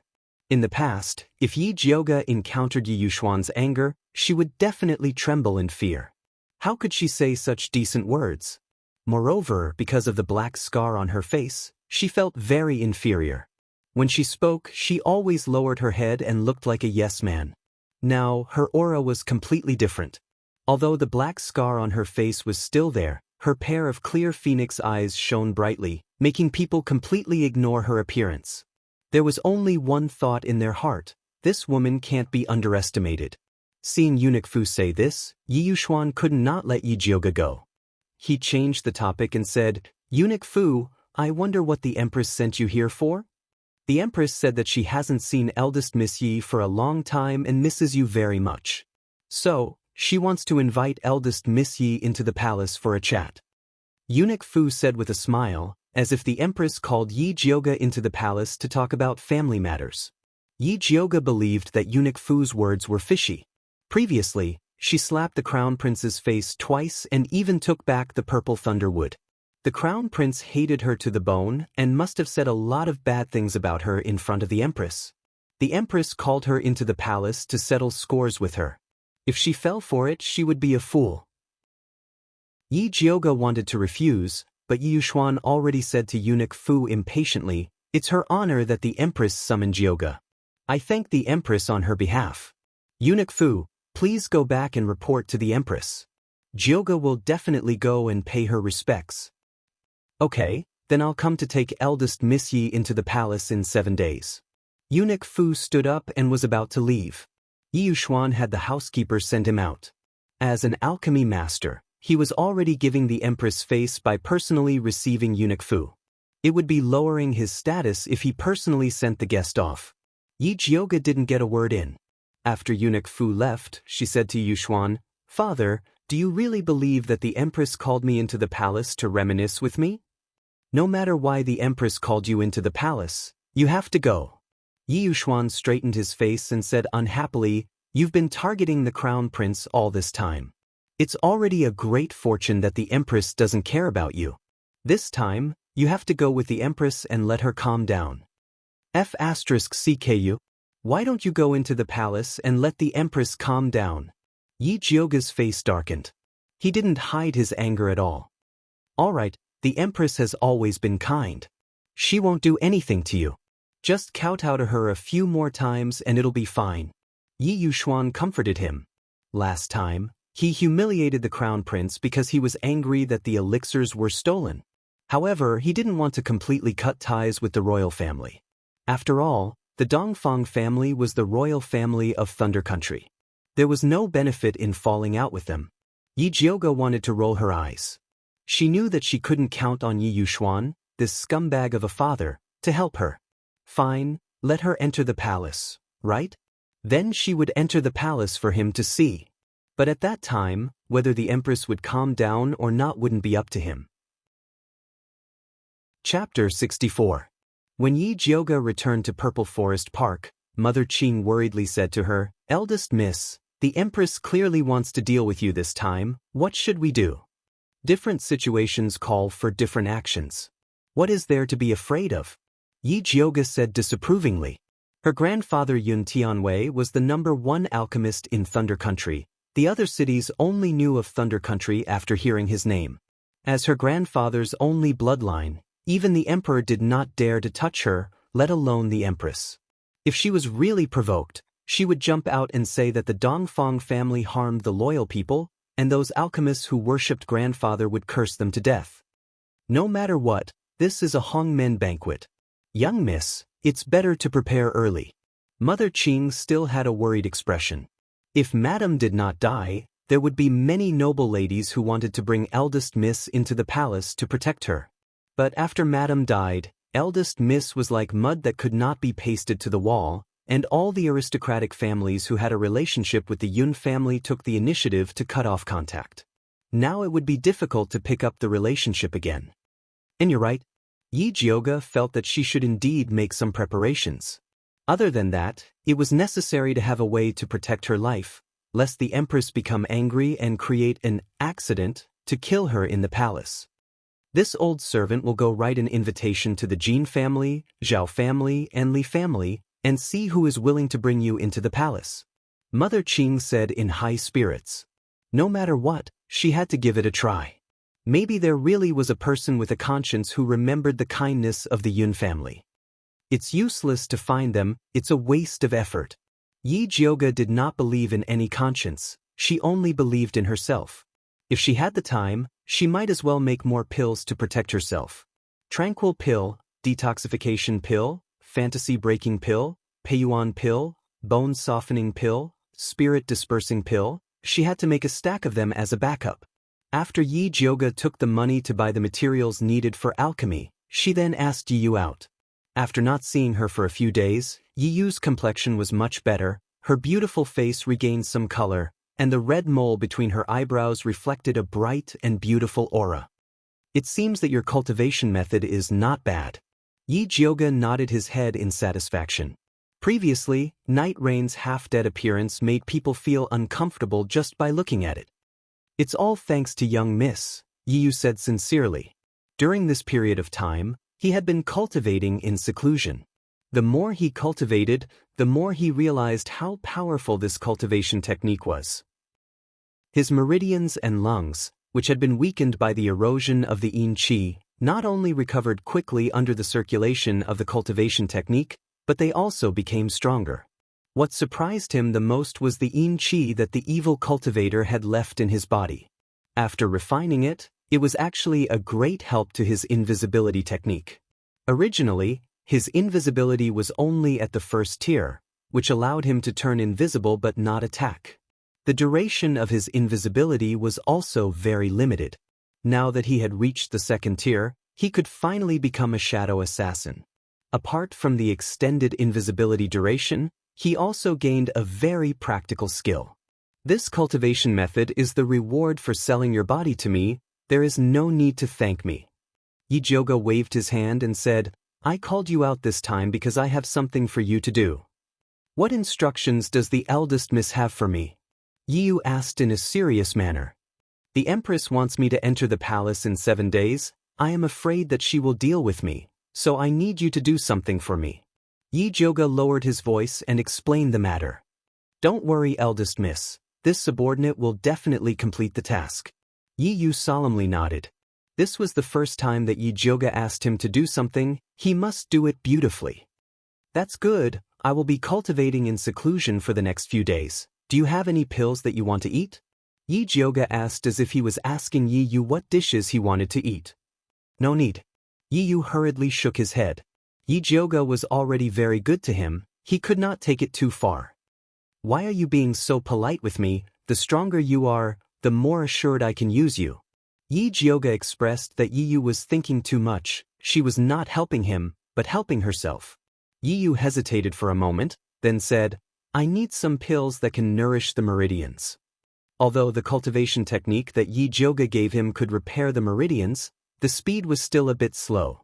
He wanted to recover faster so that he could find traces of his sister. Okay, come to the Purple Forest Park in 5 days and ask me for pills. Yi Jiuge nodded. She also wanted to see how Yi Yu's recovery was. After cultivating for so long, he should be stronger than before. In the next few days, Yi Jioga stayed in the alchemy room and immersed herself in refining many second-grade spirit pills. Although she had countless pill recipes in her head, her cultivation was just there. It was impossible for her to refine pills of a higher grade. This was because high-grade spirit pills not only required the support of spiritual power, but also the control of soul power. Although she had lived 2 lives and her soul power was abnormal, it was still impossible for her to refine pills that were 2 levels higher. Yi Jioga refined another batch of Peiyuan pills, then walked out of the alchemy room. Eldest Miss, you previously said that it was not good for 4th Miss to be obsessed with refining pills. Why did you also become obsessed? Mother Qing brought a cup of hot tea to Yi Jioga and looked at the bruises under her eyes with heartache. Yi Jioga went into seclusion in the alchemy room, so she did not dare to disturb her. She could only send food through the small window on time. Unfortunately, Yi Jioga only ate 2 meals a day. She was really worried. Okay, I won't be like this in the future. Yi Jioga took the hot tea and drank a cup, then asked Mother Qing, what has father been busy with recently? Did anything happen outside? This old servant also does not know what he has been busy with recently, leaving early and returning late, but Zhenju heard some rumors outside. When Mother Qing said this, she could not help but lower her voice. I heard that outside, Her Majesty summoned you to the palace to avenge the crown prince. Really? Yi Jioga raised her eyebrows. She looked for Yi Yu previously to let him spread rumors among the people, using public opinion to suppress Her Majesty and the crown prince. She did not expect Yi Yu to act so quickly. This rumor had already spread to the backyard of the Yi mansion. It is absolutely true. This old servant also inquired about it in private. I heard that in addition to the rumors in the streets, many backyards of officials are also secretly spreading this matter. Mother Qing used to go out with Yun Jiaojiao to socialize, so she still had some connections, so it was not a problem to inquire about small matters. Even the backyards of officials were spreading it. This should not be Yi Yu's doing. Yi Jioga thought about it, but could only think of Wan Ziang and Bai Songling. These 2 people were really loyal. It was not in vain to go through trials and tribulations together. Eldest Miss, this old servant is relieved. If Her Majesty really dares to harm you, then the news that the Crown Prince wants to take revenge will be confirmed. The Crown Prince broke his promise, broke the engagement, and still has the face to take revenge. Bah! Mother Qing wanted to spit on the ground to show her disdain for the Crown Prince.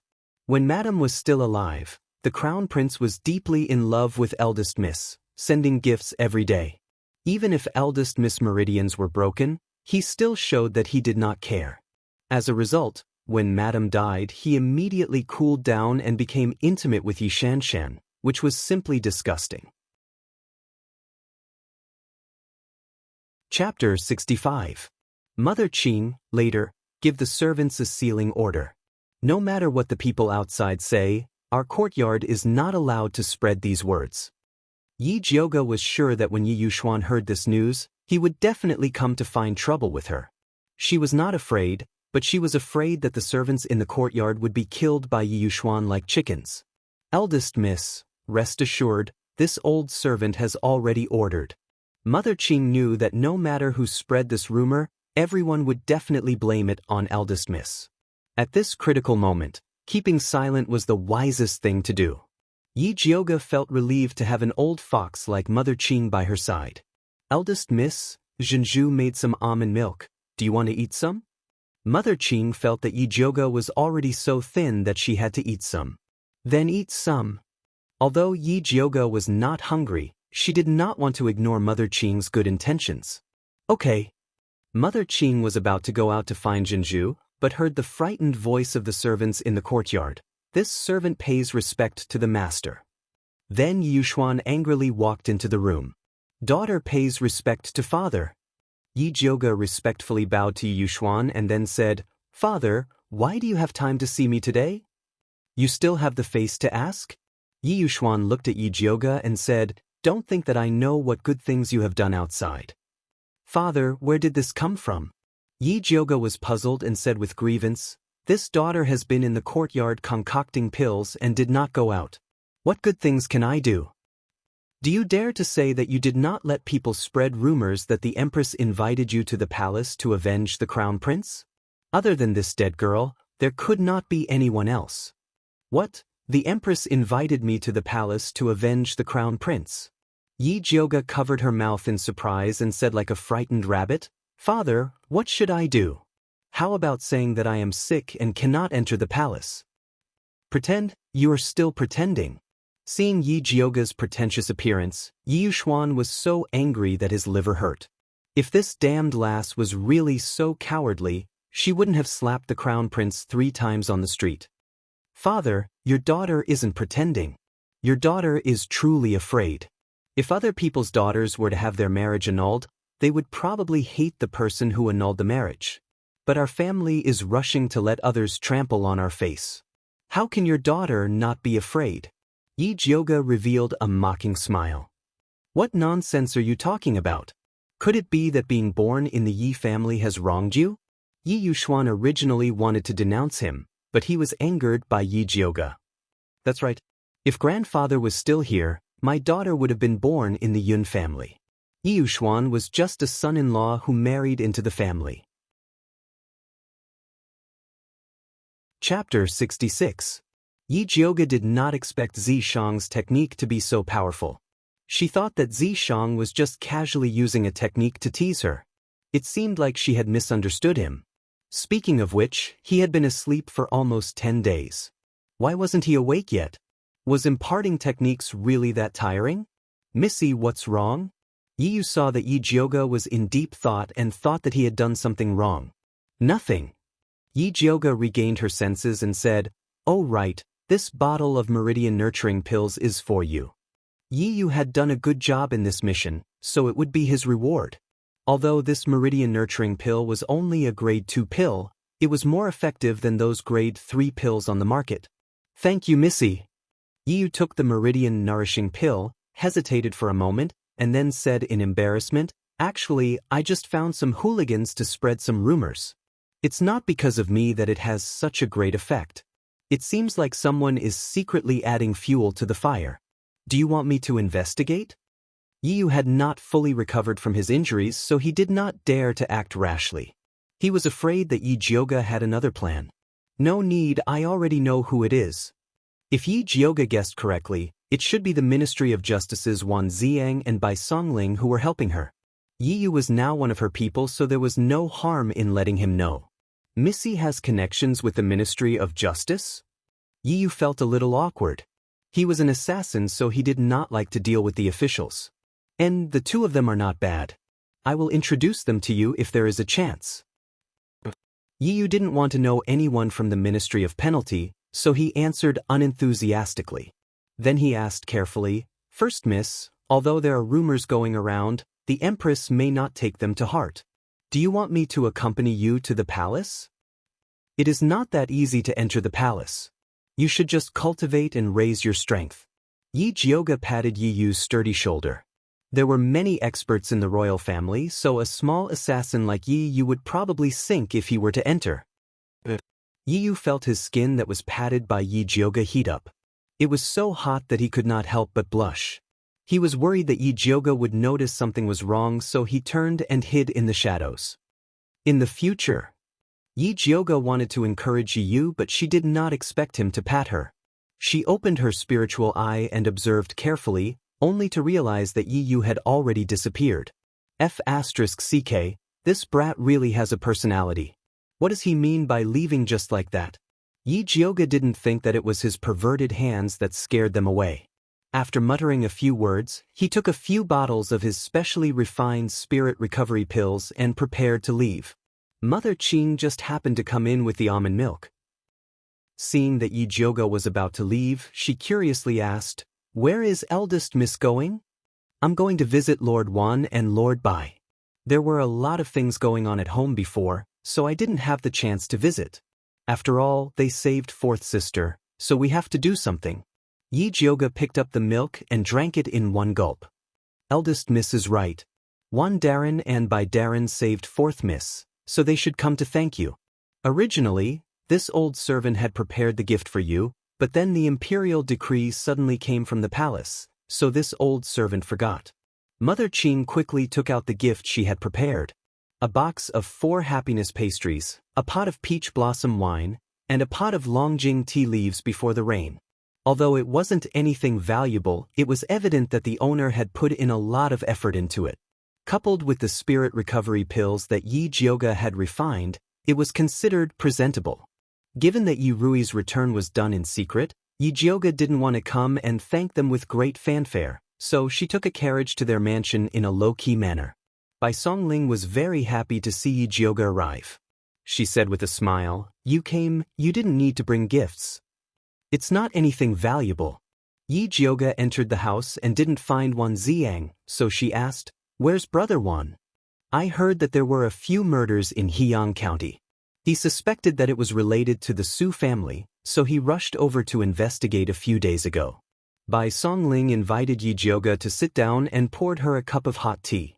"I heard that Su Junqing has been very low-key recently. Even when Su Yufeng was sent to the ancestral temple, he didn't send anyone to plead for her." Yi Jiuge guessed that Su Junqing was afraid of being beaten, so he simply became a coward. This man was ruthless and flexible. He was indeed not easy to deal with. Well, Master Su is about to come out of seclusion. He probably doesn't want anything to go wrong at this time. By the way, why did the Empress summon you to the palace? Bai Songling asked. He was originally going to go to Heyang with Wan Ziang, but he stayed after hearing about this. What else could it be? She just wants to show me her strength and vent her anger. Yi Jiuge said indifferently. The Empress is a very scheming woman. She does everything step by step. Back then, the imperial noble consort was in the limelight, but she could endure for so long. You must not underestimate her. Bai Songling saw Yi Jiuge's indifferent look and couldn't help but advise. From what you said, is there an inside story about the imperial noble consort's death? Yi Jiuge's eyes lit up and she asked in a low voice. She loved to listen to gossip. Wait, she remembered that the imperial noble consort's surname was Bai. Was it related to Bai Songling? No, it shouldn't be. The Bai family was a big family, and it was impossible for them to let their children come to the Ministry of Penalty to be a coroner. No matter how good they were, it would be a disgrace to the family. What inside story can there be? Don't make wild guesses, lest you violate the taboo. Bai Songling lowered his eyes and said lightly.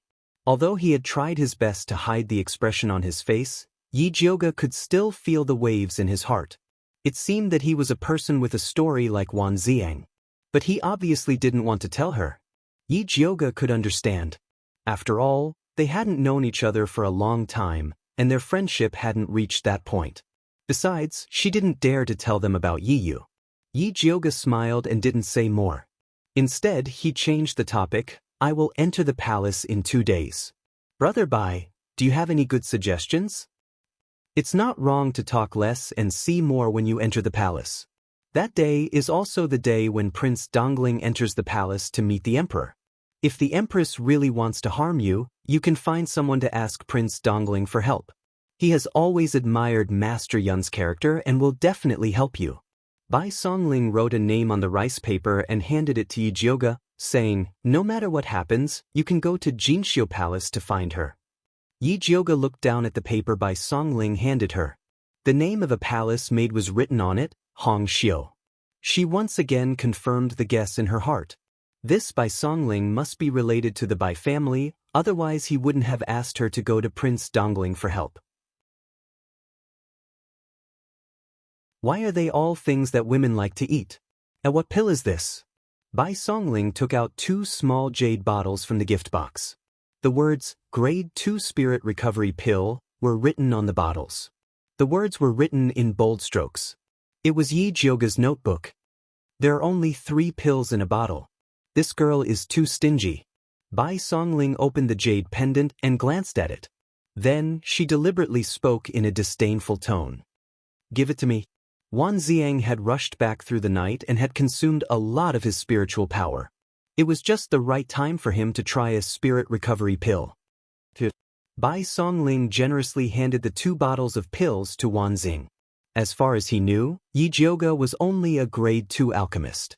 The The pills that he refined shouldn't be that good. Unexpectedly, after Wan Ziang ate one pill, his expression changed slightly. Then, he silently put away the 2 jade bottles. How is it?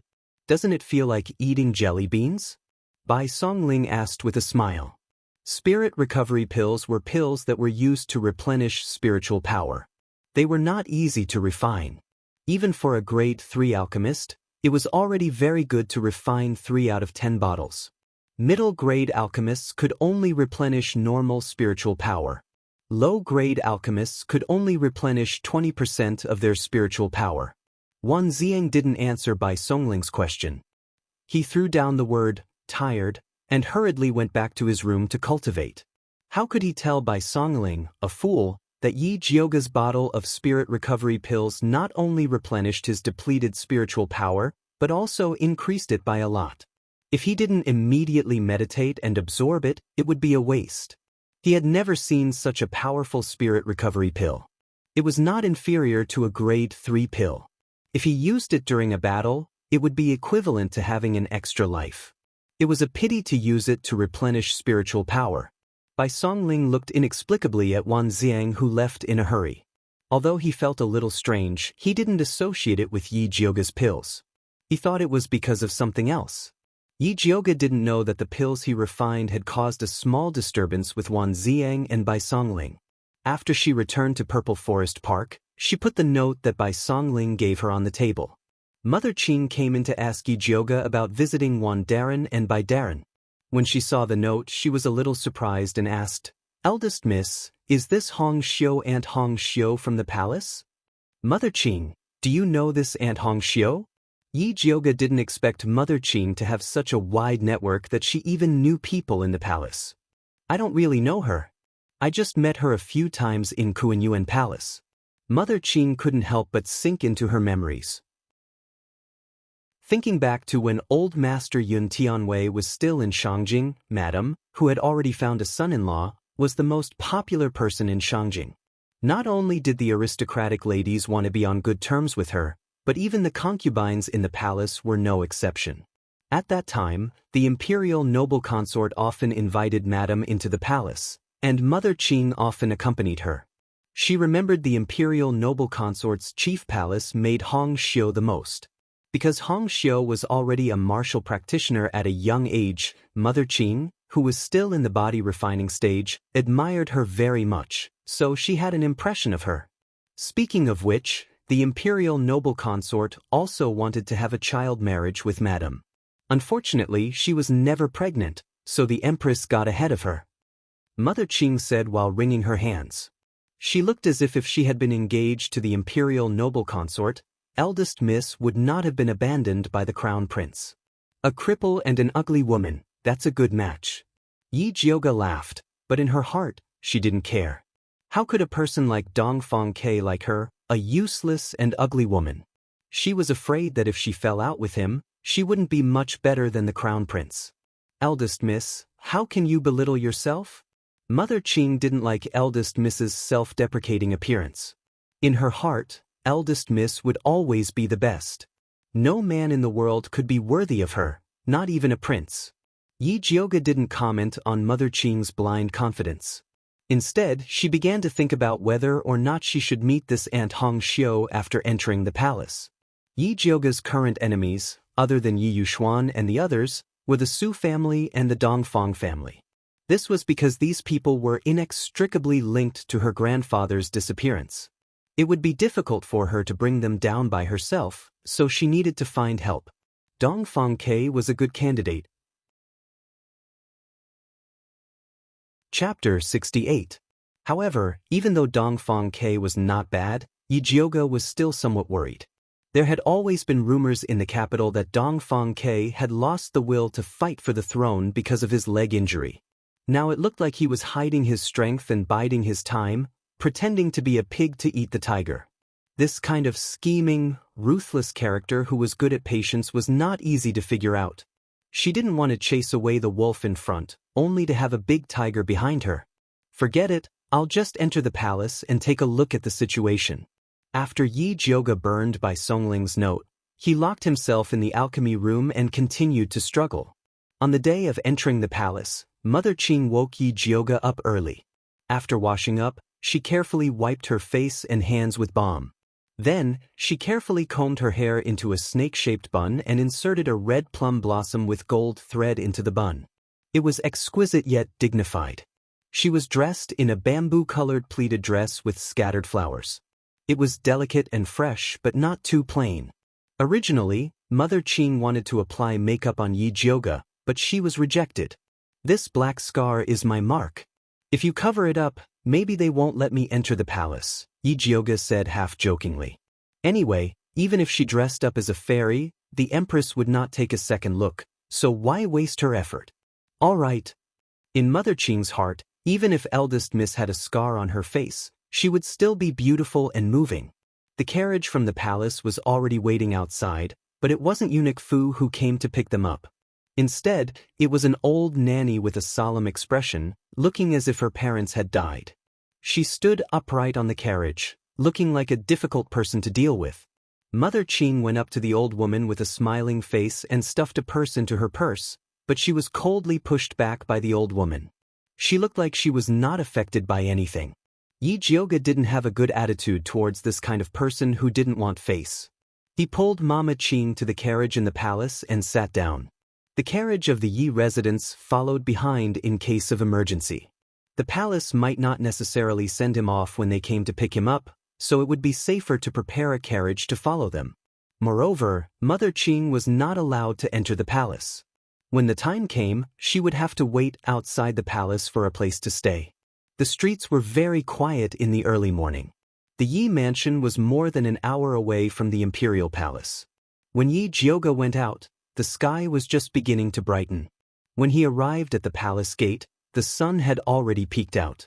The pale golden sunlight shone on the tall and majestic palace gates, giving off an indescribable sense of solemnity. The old nanny handed over her waist token, and after the guard checked, she was allowed to pass. Although the old woman was old, she walked as if she was flying. It was obvious that she was a cultivator. Yi Jioga had no choice but to quicken his pace and follow behind her. After passing through the long Vermilion Palace path and bypassing the Imperial Garden, he finally arrived in front of the Fengyi Palace. He saw a row of palace maids standing at the entrance of the magnificent Fengyi Palace. One of the beautiful palace maids wearing a red palace maid dress walked towards the old nanny and said in a low voice, "Nanny Su, the Empress is inside discussing matters with the Crown Prince. She wants you to take Miss Yi to the side hall to wait and summon her when the Empress is free." The old grandma frowned and nodded. This old servant understands. Then he turned to Yi Jioga and said, "Miss Yi, please." Yi Jioga followed behind wet nurse Su with a calm expression. They bypassed the Fengyi Palace and walked towards the side hall at the back.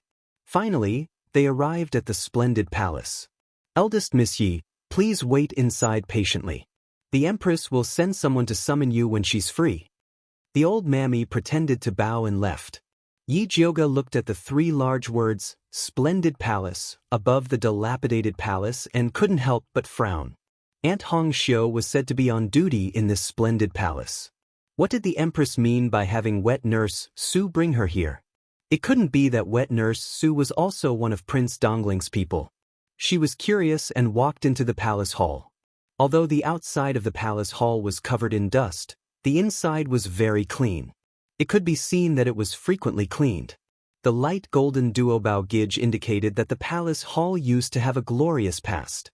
Yi Jioga was about to walk towards the inner palace hall. Suddenly, there was a stifled gasp from inside. "Who's inside?" Yi Jioga raised her voice and shouted, but no one responded. She immediately felt that something was wrong. Just as she was about to turn and leave, she heard a creaking sound behind her. The palace doors were instantly tightly shut. Yi Jioga hurried to the palace doors and fiercely kicked them, but found that they didn't budge at all. It was obvious that the doors were stuck from the outside. Damn it, he wouldn't set fire to the palace like last time, right? Her Thunderfire needle hadn't recovered yet, and Zi Decease was still in a deep sleep. If he did it again, she would definitely die. Yi Jioga quickly walked towards the inner palace hall. Since there was still someone here, she might be able to get some information from him. The doors of the inner palace were also tightly shut. Yijioga forcefully pushed the doors open, only to see a black shadow pounce on her like lightning and fiercely push her to the ground. Yijioga raised her foot to kick, but was firmly pressed down by the person who came, and her neck instantly fell into the other party's iron pincer like palm. Yijioga was about to use her spiritual power to make a move, but when she took a closer look at the man lying on top of her, she couldn't help but stop. The man had a peerlessly handsome face, and his eyebrows were extremely exquisite and beautiful. His skin, which was like a 1,000-year-old snow mountain, was flushed, and his deep eyes were filled with fire. It was actually Prince Dongling. That fiery body and fiery aura all showed that this noble Prince Dongling had been poisoned by an aphrodisiac and was currently madly searching for a woman to use as an antidote. Prince Dongling, please open your eyes and clearly see who you're pouncing on, Yijioga said with difficulty. Also, please move the Rui Jingu bang a little. Stabbing her leg was very uncomfortable. Dongfang Kei's bloodshot eyes stared closely at Yijioga, a trace of confusion appearing in his eyes. Just when Yijioga thought that Dongfang Kei had already recognized her and was about to shake hands and make peace, she saw him suddenly lower his head and fiercely bite down on her lips. Yijioga was greatly shocked, and she suddenly turned her head. Dongfang Kei's soft and fiery lips were branded on her face, and they even slid down her cheeks. Holy shit! Just how potent was this aphrodisiac? It could actually make Prince Dongling, who was known as Shangjing's most aloof man, lose control to this extent, and even an ugly woman like her was enjoying it. Although the feeling of a beautiful man throwing himself into her arms was very good, Yijioga did not have the fortune to enjoy it. Even if she used her toes to think, she knew that Prince Dongling being here was definitely a trap set up by the Empress. Perhaps the adultery-catching team was already on the way, and they were just waiting to come in and enjoy the live erotic palace. Yijioga did not want to perform for others to see, but Dongfang Kei's hands were pressing her down tightly, and his long legs were stuck on either side of her thighs, causing her entire body to hurt. Men who were in the throes of passion did not have any rationality to speak of. Yijioga was afraid that her actions would provoke Dongfang Kei, so she could only patiently allow him to touch and bite her body, as if she was at his mercy. Just as Dongfang Kei released Yijioga's hands and was about to tear off her clothes and force himself on her, the thunder fire needle in Yijioga's hand suddenly exploded, and with lightning speed, it fiercely stabbed towards the back of his ear. Chapter 69. Yijioga's thunderfire needle carried purple spiritual energy as it viciously stabbed into the Fengqi point behind Dongfang Kei's ear. The Fengqi point was a major point in the human body and could clear the mind. Of course, it was also very painful. Dongfang Kei's face paled from the pain, but he instantly recovered a trace of clarity. Yijioga took the opportunity to push him away, then took out several clear heart pills from her pocket and stuffed them into his mouth. Although it was not an aphrodisiac, it was enough to keep him calm. Why are you here? Dongfang Kei recovered his divine sense and was shocked to see Yijioga. He lowered his head and saw that his hand was still on her messy clothes. He quickly put it away. There's no time to explain. We should hurry and leave this place. It'll be too late if we're late.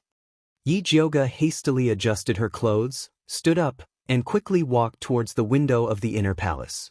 Dongfang Kei also subconsciously followed her to the window. Seeing that she was using all her strength to knock on the window, he frowned and said, "This window is sealed from the outside." Just as he finished speaking, he heard a flurry of footsteps outside the door. Needless to say, the adultery-catching team had arrived. Yijioga looked down at her messy clothes, then at Dongfang Kei's cold yet flushed handsome face. She began to think about the possibility that the two of them were drinking tea and chatting in the inner palace. Hide here first. Dongfang Kei also realized something. A trace of viciousness flashed across his gloomy handsome face. He immediately opened an old cabinet in the corner of the inner palace. Yijioga did not have time to think and hurriedly crawled into the cabinet. Just as the cabinet door was closed, a loud bang came from outside the great hall, followed by a eunuch's shrill voice. "Young Miss Yi, why did you close the door?" "Your Highness Prince Dongling, why are you here?" Following that was the sound of people kneeling on the ground. Scram! Dongfang K's cold and murderous words caused the great hall to freeze. Yi Jioge could imagine that his peerlessly handsome face was covered in a layer of terrifying frost. This bastard looked thin, but he was actually very strong. Her thighs were bruised from the way he had clamped them. No, wasn't he crippled? How could he still be so lively as to pounce on her? *CK. This Dongfang K, who was pretending to be a pig to eat a tiger, had already reached the level of a best actor. He was so good at pretending to be crippled. At this time, another group of people came in from outside the hall. Nanny Su's voice sounded in fear and trepidation. Your Majesty, I saw Miss Yi walk into Jinxiu Palace with my own eyes. Is that so? Where is that person now? A dignified, elegant, and emotionless voice rang out. This. The old nanny stammered a few times and then went silent. The master and servant were echoing each other, and it was obvious that they were purposely saying it for Dongfang K to hear. Unfortunately, Dongfang K did not respond. The Empress was not embarrassed.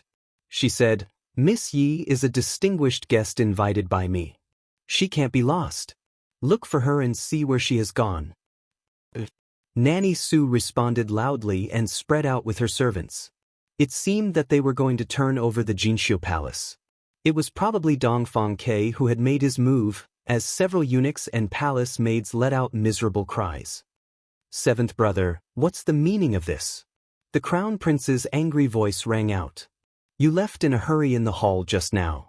I thought you were unable to take it. I didn't think that you were actually here to meet Yi Jioge. Although my engagement with Yi Jioge has already been annulled, she is still your ex-sister-in-law. How can you face me like this? Yi Jioge hid in the cabinet and almost laughed at the crown prince's shamelessness. Ex-sister-in-law? He really had the cheek to say that. Crown prince, there's no need to be agitated. Even if it's true that Prince Dongling and Yi Jioge are meeting in secret, it's not certain who's seducing who. The Empress said indifferently. When Yi Jioge heard this, she immediately understood. It seemed that this trap was aimed at her. Even if Dongfang K pretended to be a cripple, he was still the emperor's most beloved son and the Bai family's only maternal grandson. She, a woman who shamelessly tried to seduce him, would definitely become the laughingstock of the entire capital. As long as the empress framed Prince Dongling's love medicine on her, her reputation would be tarnished. This move was truly ruthless.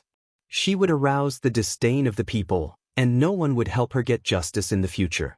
Apart from Dongfang K telling her to scram at the beginning and crippling a few eunuchs, he didn't show any signs of life. Yi Jioge guessed that the love medicine had started to take effect again. The pill she gave Dongfang K could only temporarily alleviate the effects of the medicine and not cure the root cause. If he couldn't take the antidote in time, Dongfang K would probably go crazy again. Yi Jioge felt sorry for the noble, beautiful and arrogant Prince Dongling under the influence of the love medicine and falling in love with a palace maid. However, if she was caught by the Empress, she would probably be the one feeling sad. Just as the old maid was rummaging through the cabinets and preparing to find the inner hall, Yi Jioge suddenly felt a chill on her back. She turned her head and saw that the wall behind her had silently opened. An unfamiliar middle-aged palace maid appeared behind her and signaled with her eyes, "Follow me." Yi Jioge's intuition told her that this middle-aged palace maid was Hong Xiu, so she followed her into the tunnel without hesitation. The wall flipped over again. When the old maid opened the cabinet, it was empty. Yi Jioge followed the middle-aged palace maid through the tunnel and came to an extremely remote bamboo forest. Eldest Miss Yi, this servant Hong Xiu is the chief palace maid of Splendid Palace. Aunt Hong Xiu bowed to Yi Jioge. She looked to be in her early 30s. Although her looks were average, her skin was white, her eyes were clear, and her black hair was neatly combed. She seemed to have an excellent upbringing. So it's Aunt Hong Xiu. Why have you come to save me? Yi Jioge was very curious. Had Bai Songling told Aunt Hong Xiu in advance? This servant didn't come to save you. Hong Xiu smiled helplessly. She had originally wanted to save His Highness. It turned out that someone had used the name of Prince Dongling to send her a letter yesterday and asked her to meet at the peach blossom forest. There was a secret regarding the imperial noble consort to tell her. She knew that there might be something wrong, but she couldn't resist going to the peach blossom forest. After confirming that there was no one inside, she hurried back to Splendid Palace. From afar, she saw that the Empress's people had surrounded the palace and forbade anyone from entering or leaving. She was worried that something had happened inside, so she wanted to sneak in through a secret passage to discuss the situation. She didn't expect to save Yi Jioge instead. I wonder how His Highness is now? Hong Xiu looked at Yi Jioge anxiously. The Empress had deliberately set up such a big trap. She must be planning to harm His Highness. His Highness is fine. He was just drugged, Yi Jioge said disapprovingly. She didn't care about this kind of poison that could be solved with a single shot. In any case, there were beautiful palace maids everywhere. As long as Prince Dongling shouted, they would definitely fall to the ground. Chapter 70. What? Her Highness has been drugged? Hong Xiu was shocked and her face immediately turned pale. She muttered to herself, I heard that the Empress had secretly obtained a bottle of love silk grass. I thought she wanted to use it on a certain concubine. I didn't think she would use it on His Highness. It was actually the love silk grass? Yi Jioge's brows twitched as he felt that something was amiss. This aphrodisiac was said to be able to turn a virtuous woman into a slut and a soft man into an iron rod with just one drop. If he didn't collapse after 10 rounds in one night, he wouldn't be liberated unless he broke a layer of skin. No, I have to go back and save His Highness immediately. Hong Xiu was so anxious that her face turned red and pale. She lifted her feet and ran towards Splendid Palace. How could Her Noble Highness fall under this disgusting poison? I'll go with you. Yi Jioge quickly followed Aunt Hong Xiu's footsteps. In that situation just now, the Prince of Dongling could have escaped through the secret passage and left her to face the Empress interrogation in Jinxiu Palace. However, he chose to send him away. This little bit of affection was enough for Yi Jioge to go back and save him. Thank you. Aunt Hong Xiu nodded and brought Yi Jioge to the vicinity of Splendid Palace via a shortcut. At this time, the Splendid Palace still had 3 floors inside and 3 floors outside. Even the palace guards had come over. Aunt Hong Xiu was about to rush inside, but she was stopped by Yi Jioge. Aunt Hong Xiu, you won't be able to help the Prince of Dongling much if you go in now. Why don't you go get reinforcements? Yi Jioge whispered a few words to Aunt Hong Xiu. A hint of hesitation flashed across Aunt Hong Xiu's face. But His Highness is still inside. What should we do? With me here, you don't have to worry. I guarantee that nothing will happen to His Highness. Yi Jioge smiled. When she found out that Dongfang Ke had been poisoned by the love silk grass, she had already thought of a way to cure him. Aunt Hong Xiu looked at the confident Yi Jioge and inexplicably felt that her words were credible. All right, I'll go get reinforcements. I'll leave His Highness to you. Aunt Hong Xiu gritted her teeth and finally made up her mind. She turned around and left in a hurry. Yi Jioge tidied up his appearance. After confirming that there was nothing wrong, he walked out of the Splendid Palace. Then, he pretended to be surprised and shouted, What are you doing? Hearing Yi Jioge's voice from inside, Nanny Su's face suddenly changed. She personally saw Yi Jioge walk into Splendid Palace and personally close the palace door. How did Yi Jioge escape? Let her in, the Empress said calmly. There was no expression on her dignified and virtuous face. She had already guessed that Yi Jioge must have left the Splendid Palace through a secret passage. She did not expect that there would be a secret passage in this rundown palace. She had neglected it. However, it didn't matter. Being able to see through a secret of the Splendid Palace was also a gain. Yes. Nanny Su hurriedly went out to welcome them, and the guards surrounding the palace immediately stepped aside. When Yi Jioge saw Nanny Su, he took the initiative to complain, Nanny Su, why did you leave me at the entrance of Splendid Palace? It's hard for me to even drink water. I went out to look for you for a long time, but I didn't see anyone. It's my negligence. I hope First Miss can forgive me. Mammy Sue's gloomy expression changed, and she said with a smile, "It doesn't matter if you neglect me, but if you neglect the other noble ladies, I'm afraid that your head will be hard to keep."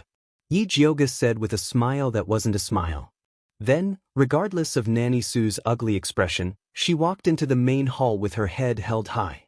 The main hall of Splendid Palace was lit up with lanterns, illuminating the inside clearly. Dongfang Ke sat behind the Hall of Bountiful Treasures with his head slightly lowered. His handsome face was hidden in the shadows, and from afar, he looked like a statue. The Empress and the Crown Prince stood opposite Dongfang Ke with their men. There was a clear distinction between the two, and they were in a standoff. When the Crown Prince saw Yi Jioga walk in, he immediately scolded in displeasure, "Yi Jioga, where did you run off to? Do you know that Imperial Mother was very worried about you? When she heard that you were missing, she immediately brought people to look for you." His tone was as if Yi Jioga was someone important to him. Yi Jioga secretly rolled his eyes. Just as he was about to mock this shameless Crown Prince, the Empress opened her red lips and said, "Crown Prince, it's good that you found him. Don't talk so much." The Crown Prince immediately nodded respectfully. Only then did the Empress look at Yi Jioga and use a loving attitude to say to him, "Jioga, the Imperial Palace is not like your Yi Mansion. In the future, be careful when you enter the palace and don't casually walk around. Otherwise, if something happens, it'll be hard to explain." "Your Majesty is right. Jioga knows her wrongs." After Yi Jioga admitted her wrongs very honestly, she acted as if she had just noticed Dongfang Quebec. She said in surprise, "Hey, what's wrong with His Highness, the Prince of Dongling? Why is his face so red? Could he have been poisoned?" With that, she quickly walked towards Dongfang Quebec. When Dongfang Ke saw her walk over, he raised his head slightly, revealing a pair of black, bloodshot eyes. There was a turbulent undercurrent in them. Clearly, he had reached the limit of his endurance. Yi Jioga was shocked by his gaze. She hurriedly controlled the thunderfire needles and pierced them into a few major acupuncture points on his body. Dongfang Ke didn't move at all, allowing her to do as she pleased. Yi Jioga pierced 13 needles in a row. The last one was on his philtrum. Purple spiritual energy passed through the thunderfire needles and passed through Dongfang Ke's entire body. Dongfang Ke's pupils contracted, and a drop of light green blood seeped out of his white skin. That drop of blood was extremely viscous, like a green crystal. It exuded an incredibly sweet fragrance. Just smelling it, Yi Jioga felt her entire body heat up and her blood vessels surge.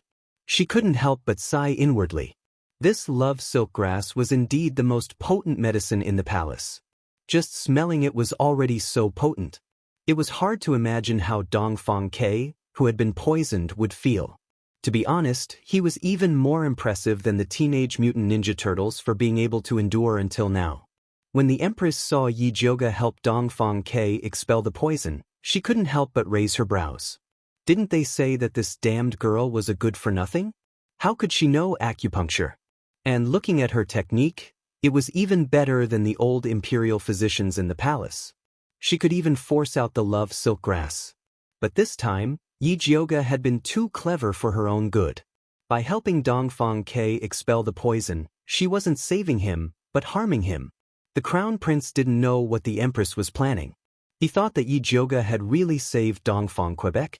He immediately shouted in exasperation, "Yi Jioga, what are you doing? Is your Highness blind? Can't you see that I'm helping His Highness cure the poison?" Yi Jioga laughed coldly. Unexpectedly, as soon as she finished speaking, Dongfang Ke's face suddenly became incomparably pale. He opened his mouth and spat out a mouthful of blood. Then, his eyelids drooped, and he fell limply to the ground. His breathing became extremely weak, and he looked like he was on the brink of death. Yi Jioga jumped in fright and quickly reached out to take Dongfang Ke's pulse. She confirmed that her method of removing the love silk grass was not wrong. There must be another reason why Dongfang Ke's condition had worsened. She had to find the reason as soon as possible. Otherwise, both she and Dongfang Ke would be finished. Chapter 71. As Yi Jioga took Dongfang Ke's pulse, She opened her spiritual eye to inspect his body. She saw that his organs were all black, and only his heart meridian had a ball of golden light protecting his heart. His pulse was also very strange, sometimes fast and sometimes slow. His liver, spleen, and kidneys were almost undetectable. This was clearly a sign of being poisoned. And looking at the condition of his body, it was a strange demonic poison that was even harder to deal with than the soul detachment demonic poison that Yu had. Previously, she thought that Dongfang Ke was pretending to be crippled, but he was actually crippled. It was just that the love silk grass had temporarily suppressed the demonic poison in his body, allowing him to attack her. Now that she had forced the love silk grass out, the demonic poison that was out of control immediately rebounded and quickly invaded Dongfang Ke's organs. If she did not quickly think of a solution, Dongfang Ke would probably die from the poison. Yi Jiuge broke out in cold sweat, and could not help but raise her head to look at the Empress. She could only see her red lipstick curling up slightly, revealing a pleased smile. Her eyes, which were similar to the Crown Prince's, flashed with a malicious light. Obviously, all of this was planned by her. Yi Jiuge could not help but grit her teeth. This Empress was truly scheming and ruthless, setting up a trap that was interconnected. If Dongfang Ke really treated her as the antidote, the moment the love silk grass was removed, he would die on her body. At that time, not only would she not be able to avenge herself, she would also bear the crime of killing Dongfang Quebec. No matter how famous her grandfather was, he would not be able to protect her, a murderer. Yi Jiuge was not someone who would resign herself to fate. In this situation, she had to fight for a chance of survival. She still had the 1,000-year snow lotus pill that she got from Yushuan. If not, she still had the heart of the tree of God. Although Zi Shang had warned her not to let others know the secret of the heart of the tree of God, but in this situation, she could only take a gamble. Yi Jiuge seemed to be thinking a lot, but it was all in the blink of an eye. After she made her decision, she leaped onto Dongfang Ke's body and shouted in panic, "Your Highness, what's wrong? Quickly wake up." She used her body as a shield and stuffed the 1,000-year snow lotus pill into Dongfang Ke's mouth. She then secretly stabbed the thunder fire needle into her own finger and chanted the heart of the tree of God before stabbing it into Dongfang Ke's body. After that strand of life energy entered Dongfang Ke's body, his body shook violently, and he spat out a mouthful of black blood. The Empress had been watching Yi Jiuge's actions with the attitude of a cat toying with a mouse. In her heart, Dongfang Ke was already a dead man. As long as she could capture Yi Jiuge, the murderer, she would be able to help Dongfang Ke collect his corpse. She didn't expect that the dead Dongfang Ke would suddenly come back to life. The Crown Prince's eyes widened as he shouted at the guards, "Men, arrest Yi Jiuge, the murderer." He had waited so long for the day that Dongfang Ke breathed his last. How could he let Yi Jiuge spoil his plans? After the Empress came to her senses, she immediately ordered Nanny Su, "Arrest Yi Jiuge." Nanny Su immediately turned around and rushed to Yi Jiuge. Her right hand formed a claw, and her fingertips glowed with a dark red light. Like a ferocious tiger, she clawed at Yi Jiuge's back. If Yi Jiuge hadn't dodged, his heart would have been dug out by Senior Nurse Su. Yi Jiuge had no choice but to withdraw the heart of the sacred tree. He turned around and exchanged a palm strike with Nanny Su. There was a loud bang. Purple and red light flew in all directions. Yi Jiuge staggered back 3 steps. She felt her right hand go numb and painful. A cold, evil energy flowed through her palm and into her body.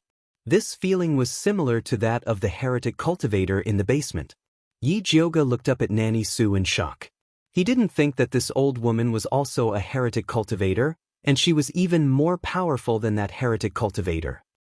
"Jiuge, I advise you to obediently surrender. Even though you harmed 7th brother, you only wanted to save him. If Imperial Father blames you, I will definitely put in a good word for you in front of him. Imperial Father might even spare your life for Great Master Yun's sake."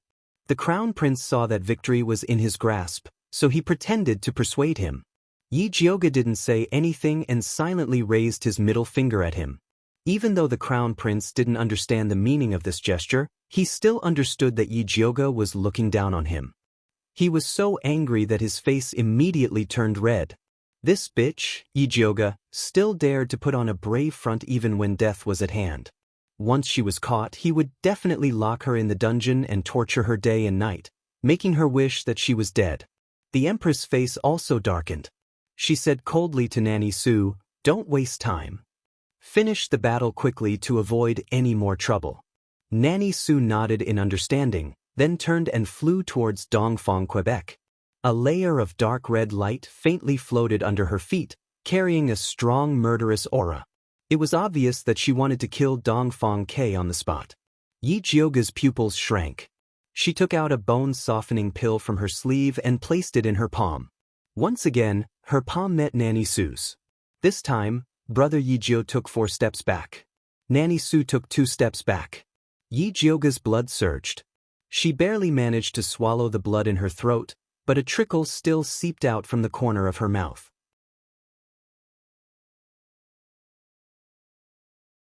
Chapter 72. Just as Yijioga was about to fight Wet Nurse Su, the palace maids and eunuchs' panicked voices came from the door. "This servant greets your majesty." "Long live your majesty." The emperor was here. Wet Nurse Su was stunned by this sudden news. Yijioga took the chance to pick up Dongfang K and run toward the door. Wet Nurse Su didn't dare to chase after Dongfang K in front of the emperor, so she quickly returned to the empress' side.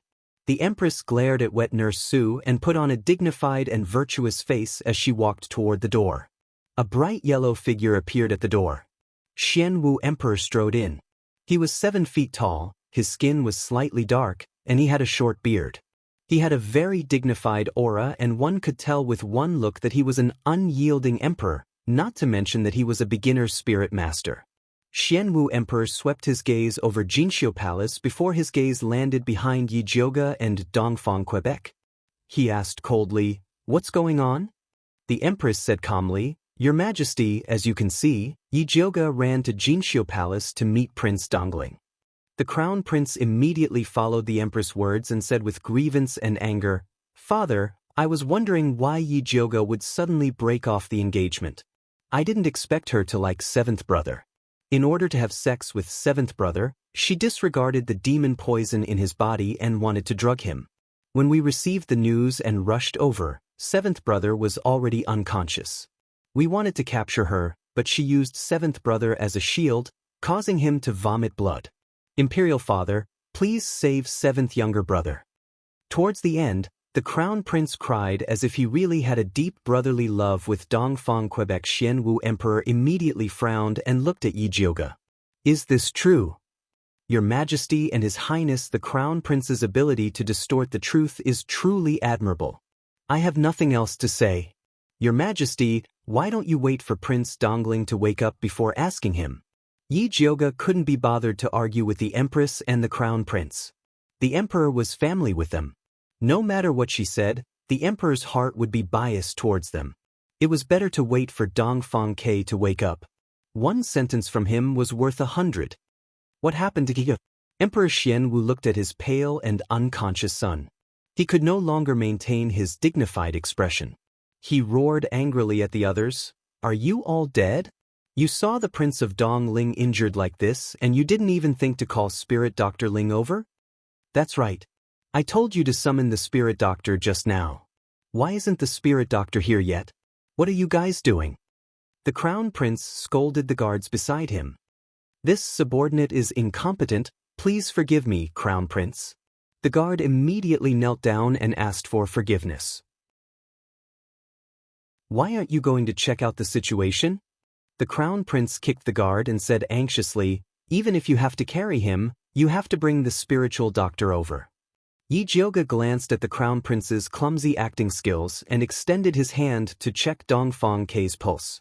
The 1,000 Mountain Snow Lotus Elixir had not been fed to him for nothing. The demonic poison in Dongfang K's body had already stabilized, and the golden light at his heart meridian had also rapidly recovered, forcing the demonic poison back to the meridians in his legs. "Yijioga also knows how to take a pulse?" Emperor Xian asked curiously. The last time he saw Yijioga was on the day Yun Tianwei went missing. Yi Yuxuan had brought him into the palace to ask for help. At that time, Yi Jiuge was around 7 or 8 years old.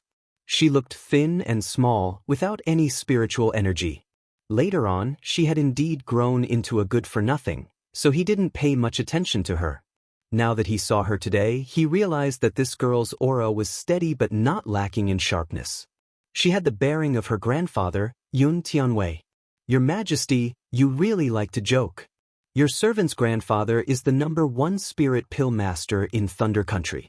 No matter how good-for-nothing I am, I wouldn't dare to disgrace my grandfather's reputation. Yi Jiuge's attitude towards Emperor Xianwu had always been respectful and calm. It was as if the person standing in front of her wasn't the Thunder Country's emperor, nor was it a spirit master with a higher cultivation than her, but just an ordinary elder. Emperor Xianwu was rather surprised. Even the crown prince would subconsciously lower his head when he saw him. He didn't expect that this little girl, Yi Jiuge, would actually have such courage. As expected of the Yun family's bloodline, the crown prince was extremely dissatisfied. Yi Jiuge, how can you speak to the emperor like that? Use your mouth. What else? Yi Jiuge looked at the crown prince as if he was looking at an idiot. The crown prince glared and was about to explode. Crown prince. Emperor Xianwu frowned and looked at the crown prince unhappily. The crown prince immediately didn't dare to make a sound. Emperor Xianwu's expression relaxed and he asked Yi Jiuge, "Then, can you diagnose what poison Prince Dongling is suffering from?" "Demon poison," Yi Jiuge replied. Who in Thunder Country doesn't know that seventh brother is suffering from demon poison? The crown prince coldly laughed. That's right. Everyone in Thunder Country knows that Prince Dongling is suffering from demon poison, but they don't know that this demon poison isn't from the demon race. It's made by adding spirit poison, Yi Jiuge said calmly. The empress and the crown prince wanted to harm her. If she didn't retaliate, how could she repay their kindness? Nonsense! The crown prince cried out. Crown prince, how do you know that I'm talking nonsense? Are you also a spirit doctor? Or do you also have a level 7 spirit pill master grandfather? Yi Jiuge looked at the crown prince mockingly. Father invited so many spirit doctors to treat seventh brother. They all said that seventh brother is suffering from demon poison, the crown prince retorted. No matter how outstanding those spirit doctors are, can they be more outstanding than my grandfather? Yi Jiuge looked at the crown prince with disdain. Your grandfather, Master Yun, is outstanding, not you. Now that Master Yun isn't here, how can you be sure that seventh brother isn't suffering from demon poison? The crown prince said, because the antidote pill I gave Prince Dongling can suppress the poison in his body. Everyone knows that antidote pills can only cure spirit poison, not demon poison. Prince Dongling's antidote pill is effective, which means that the poison in his body is spirit poison. Yi Jiuge's expression was solemn and his words were reasonable. The crown prince couldn't retort. After all, he wasn't a spirit doctor. He couldn't say that he was the one who brought the demon poison back. When Emperor Xianwu heard Yi Jiuge's words, a sharp light shot out of his eyes and he asked, Then do you have a way to cure the poison in Prince Dongling's body? No, Yi Jiuge said straightforwardly. The demon poison in Dongfang Kei's body was too powerful. She didn't have the confidence to cure it, and she didn't want to take this trouble. I thought you had some great ability, but it turns out you were just bragging.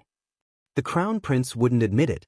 When he heard Yi Jiuge say that he couldn't cure Dongfang Kei, his tense heart immediately relaxed. Emperor Xianwu knew that Yi Jiuge couldn't cure the poison, but he wasn't disappointed. Even if Yi Jiuge said that she could cure Dongfang Kei's poison, he wouldn't believe her. He didn't believe that Yi Jiuge had this ability. Chapter 73. At this time, Spirit Dr. Zhang from the palace finally arrived. Spirit Dr. Zhang was about 50 years old.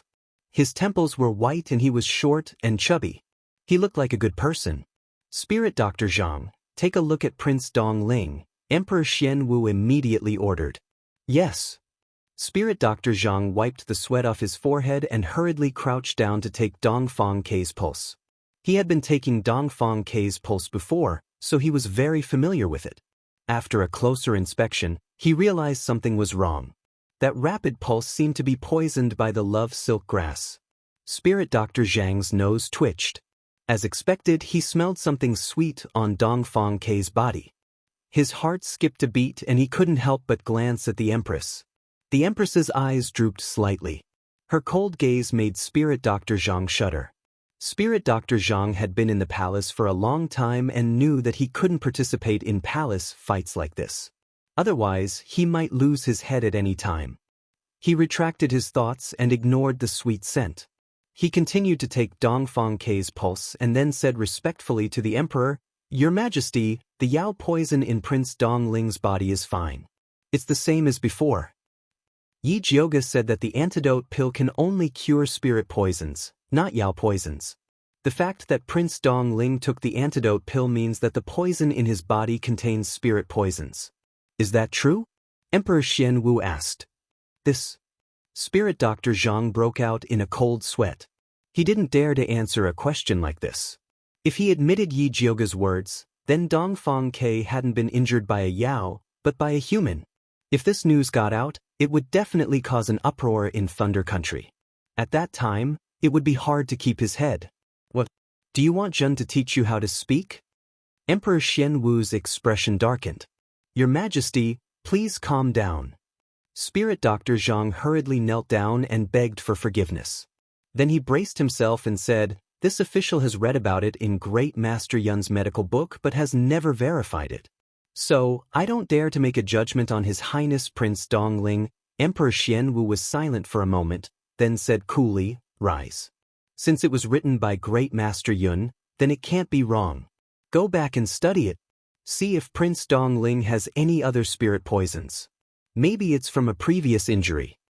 That one sentence proved that Dongfang K had been harmed by the Yao. Even if there was a spiritual poison, it had been left behind in the past. Dr. Zhang wiped his sweat and stood up shakily. With other colleagues sharing the risk, his head was finally saved. Emperor Xian Wu then calmly said to Yi Jioga, "Jioga, even if you like the Prince of the Eastern Tomb, you can't use such despicable methods to achieve your goals. I'll let it go this time, but if there's a next time, don't blame me for punishing you." His confident tone and threatening gaze made it seem as if he was certain that Yi Jioga would admit to the crime. Yi Jioga's eyes darkened. Dongfang K had left the main hall. He had inexplicably been poisoned by the aphrodisiac in Splendid Palace. Even if he thought with his toes, he would know that it was the work of the Empress and the Crown Prince. Not only did Emperor Xian Wu not pursue the matter, but he was also afraid that it would damage the reputation of the imperial family, so he wanted to push the blame to her. What a good plan. If it was the Yi Jioga of the past, he would probably have to suffer. However, Yi Jioga did not intend to accept this shameless accusation. When Emperor Xian Wu saw that Yi Jioga did not reply, he instantly frowned and said unhappily, "Jioga, do you have an opinion against me?" "Nonsense, if you want me to be the scapegoat, do you think I have to accept it with a smile?" Yi Jioga really wanted to curse Emperor Xian Wu, but she still endured it. "I don't have an opinion, but I'm afraid that the Prince of the Eastern Tomb will." Yi Jioga squatted down and injected another needle into Dongfang K's body. When she took Dongfang K's pulse just now, she found that he was already awake. He was just pretending to be unconscious. Now, Emperor Xian Wu wanted her to be the scapegoat for poisoning the prince. If Dongfang K still did not wake up and clear her name, she did not mind injecting him a few more times. Dongfang K's fan-like eyelashes trembled slightly after Yi Jioga pricked him with the needle. He finally opened his eyes. "Imperial Father, why are you here?" Dongfang K looked at Emperor Xian Wu with a confused expression. His tone was filled with doubt. "Imperial Father heard that you fainted in Splendid Palace, so I specially came to see you. How do you feel now?" Emperor Xian Wu asked with concern. "Your son's head hurts." Dongfang K forcefully pinched his temples and acted as if he was recalling something. Then he said, "Your son remembers that the Empress just sent a message to your son. She said that someone was waiting for me in Splendid Palace and wanted to talk about some matters regarding Imperial Mother. Where is she now?" "The Empress." Emperor Xian Wu's eyebrows jumped, and he immediately looked at the Empress. He knew very well that this was most likely the Empress's doing.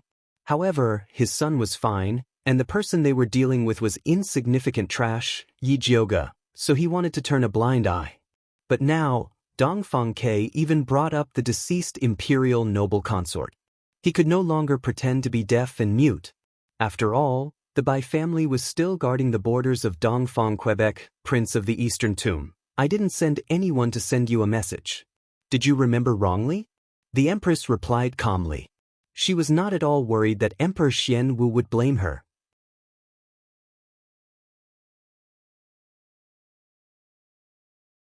Chapter 74. Just as the Crown Prince's face turned ashen and he was about to explode, Xianwu Emperor finally spoke. Since it's a misunderstanding, let's talk it out. Your body isn't well, go back and rest. Then he gave a look to the head eunuch beside him. Guards carried the wheelchair in. The leader was Lei Peng, whom Yi Jioga had seen at the back mountain of Putuo Temple. His eyes were filled with anxiety. He reached out to help Dongfang Ke up but was rejected. Eldest Miss Yi, can you help this king? Dongfang Ke looked calmly at Yi Jioga. His eyes were as clear as the lake, calm and serene. Of course. Yi Jioga helped Dongfang Ke up and then pushed his wheelchair out of Jinxiu Palace. The Empress didn't say anything from beginning to end. Her cold gaze followed her like a shadow. Yi Jioga pushed Dongfang Ke to the Imperial Garden and saw Aunt Hong Xiu standing there anxiously. Seeing them, she quickly walked up and asked, Your Highness, are you all right? This king is fine, thanks to eldest Miss Yi helping me expel the poison, Dongfang Ke said calmly. He knew very well that if Yi Jioga hadn't saved him, he might have died in Jinxiu Palace. Thank you, eldest Miss Yi. Aunt Hong Xiu looked gratefully at Yi Jioga. If she hadn't promised herself, she wouldn't have been able to make up her mind to ask the emperor for help. Aunt Hong Xiu, you're too polite. Didn't you save me too? Yi Jioga smiled. Aunt, let's talk later. Lei Peng glanced warily at the Imperial Garden. This place was filled with the Empress' eyes and ears. It really wasn't a good place to chat. All right, then this servant will return to Jinxiu Palace. Aunt Hong Xiu bowed to Dongfang Ke and then quickly left. If eldest Miss Yi has time, can you take this king back? Dongfang Ke still had many things to ask Yi Jioga, especially about the demon poison in his body. Sure. Yi Jioga also had many questions to ask Dongfang Quebec. For example, Emperor Xianwu seemed to love him, so why did he allow the Empress and Crown Prince to harm him? He wasn't even willing to talk about the demon poison in Dongfang Ke's body, much less admit that Dongfang Ke had been harmed. The palace was full of mysteries, and she really wanted to figure them out. After all, the Empress, the Crown Prince, and Emperor Xianwu, who wanted to make her a scapegoat, were all her enemies. Dongfang Ke's royal residence was built in the East Main Street's gourd alley. Those who resided here were all descendants of the royal family, and they were all from prestigious families. Even so, his imperial residence was the most magnificent on the entire street. This was enough to show how much Emperor Xianwu doted on him. Yi Jioga followed Dongfang Ke into the luxurious palace. An intermediate spiritualist elder with white hair and beard approached him with a straight body. Seeing Yi Jioga by Dongfang Ke's side, although he was surprised, he did not show it on his face. He respectfully bowed to Dongfang Ke and asked, Your Highness, do you have any instructions? Old He, Ben Wang wants to go to the study to discuss some matters with Miss Yi. Help Ben Wang prepare some refreshments to entertain her. Dongfang Ke instructed. Old He nodded and went to prepare personally. When Yi Jioga followed Dongfang Ke into the study, he saw a cup of steaming hot spiritual tea on the table, the refreshing fragrance of the tea permeating the entire room. On the white jade plate were red pastries in the shape of flower petals, which looked very delicious. Miss Yi, please sit. After Dongfang Ke politely invited Yi Jioga to sit, he pushed the wheelchair to the back of the study. Lei Peng immediately left the study with his people, not forgetting to close the door. May I know what Prince Dongling wishes to discuss with me? After Yi Jioga sat down, she picked up the teacup and took a sip. The fragrance lingered in her mouth. It was indeed a high-grade spiritual tea. She then tasted a piece of pastry. It was sour and sweet, with a faint fragrance of roses, making one want to eat more after eating it. Dongfang Ke waited for Yi Jioge to finish eating before asking, Miss Yi, you said that the demonic poison in my body was mixed with spiritual poison. Is that true? It's not true. I said it on purpose to provoke the Empress and the Crown Prince. You're probably poisoned by a Class 5 demonic beast, but I can't deduce what kind of beast it is. Yi Jioge put down the teacup. She mainly cultivated in poisons of the human race, so she was not very familiar with poisons of the demonic race. She could only wait for Zishang to wake up before asking him. If she could confirm the source of the demonic poison, she might even be able to think of a way to cure Dongfang Quebec. However, there was no need to let Dongfang Ke know about this in advance. After all, the greater the hope, the greater the disappointment. I see. Dongfang Ke was rather disappointed when he heard Yi Jioge's reply. If the demonic poison in his body was mixed with spiritual poison, then it meant that these conflicts were within the human race. However, if it was pure demonic poison, then it meant that the Empress and the Crown Prince had already colluded with the demonic race. This was definitely not something he did not want to see. Yi Jioge did not know of Dongfang Ke's worries and comforted him, Your Highness, there is no need to be so nervous. Although the demonic poison in your body is difficult to cure, at least it won't take your life. He just couldn't walk. Miss, since you have a way to suppress the demonic poison in my body, can you help me get rid of it? Dongfang Ke pulled himself together and asked. I'm sorry, I don't have a way right now. Previously, I used a 1,000-year-old snow lotus pill that grandfather left for me to barely suppress your demonic poison.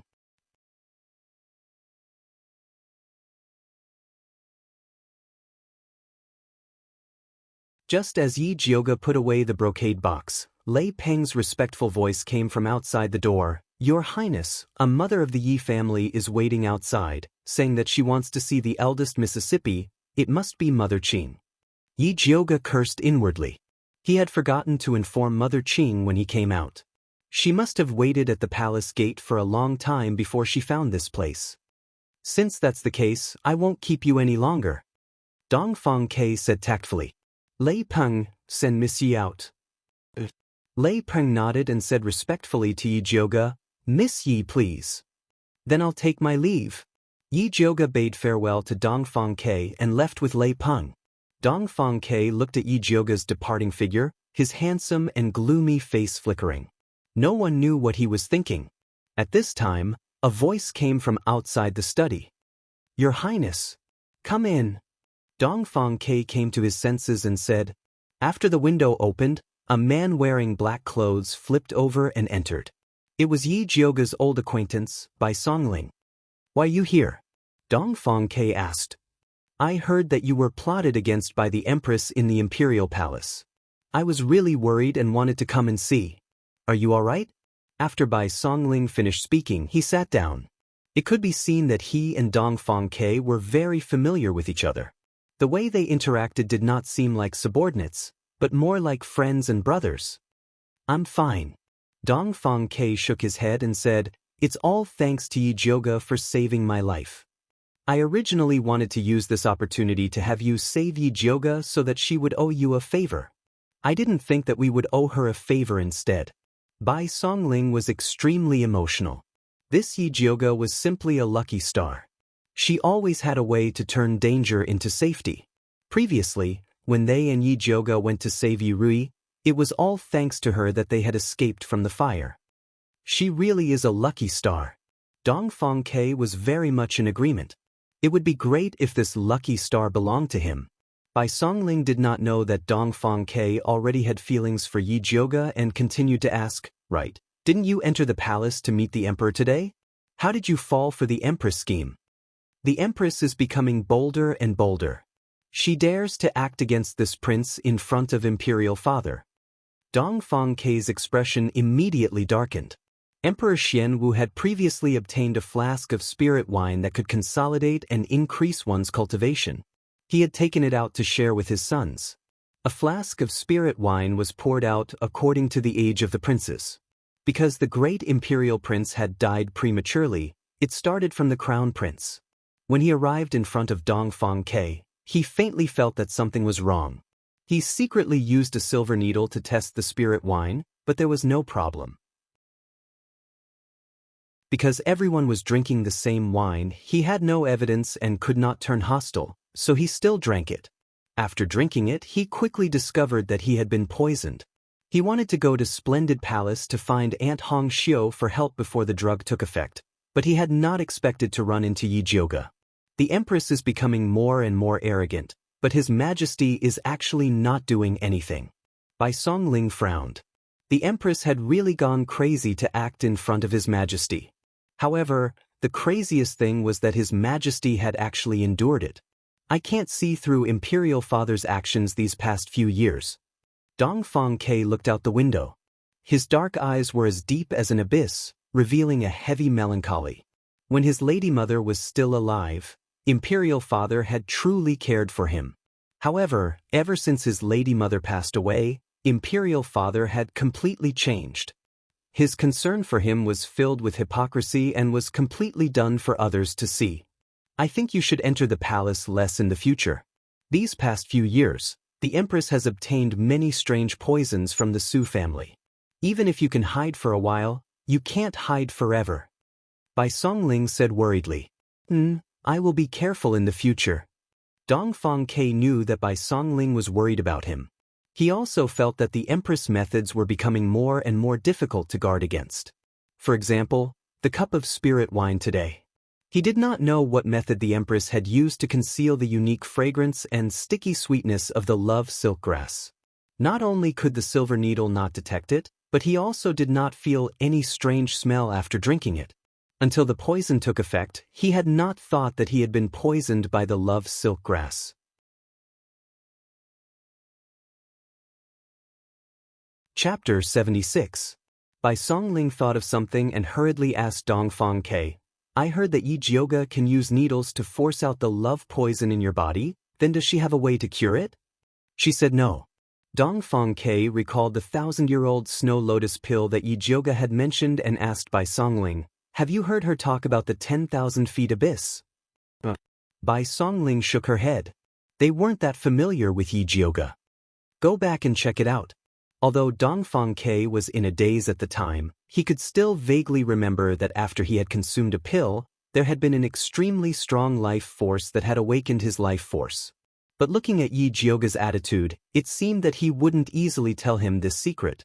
Just as Dongfang Ke had Bai Songling investigate the matter of Yi Jioge being transferred into the 10,000 Zhang abyss, the Empress of the Phoenix Ritual Palace was also asking the Crown Prince, did Yi Jioge really obtain some sort of treasure in the 10,000 Zhang abyss?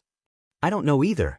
I heard that she claimed that she obtained a treasure left behind by Yun Tianwei at the bottom of the 10,000 Zhang abyss. That was how she managed to recover her cultivation. The Crown Prince shook his head. He knew that it was impossible for Yun Tianwei to still be alive, and it was even more impossible for him to leave behind any artifacts in the 10,000-foot abyss for Yi Jioge, so he didn't take this matter to heart. There's no smoke without fire. Even if Yi Jioge didn't obtain Yun Tianwei's pill, he must have obtained some kind of treasure. The Empress raised her slender eyebrows.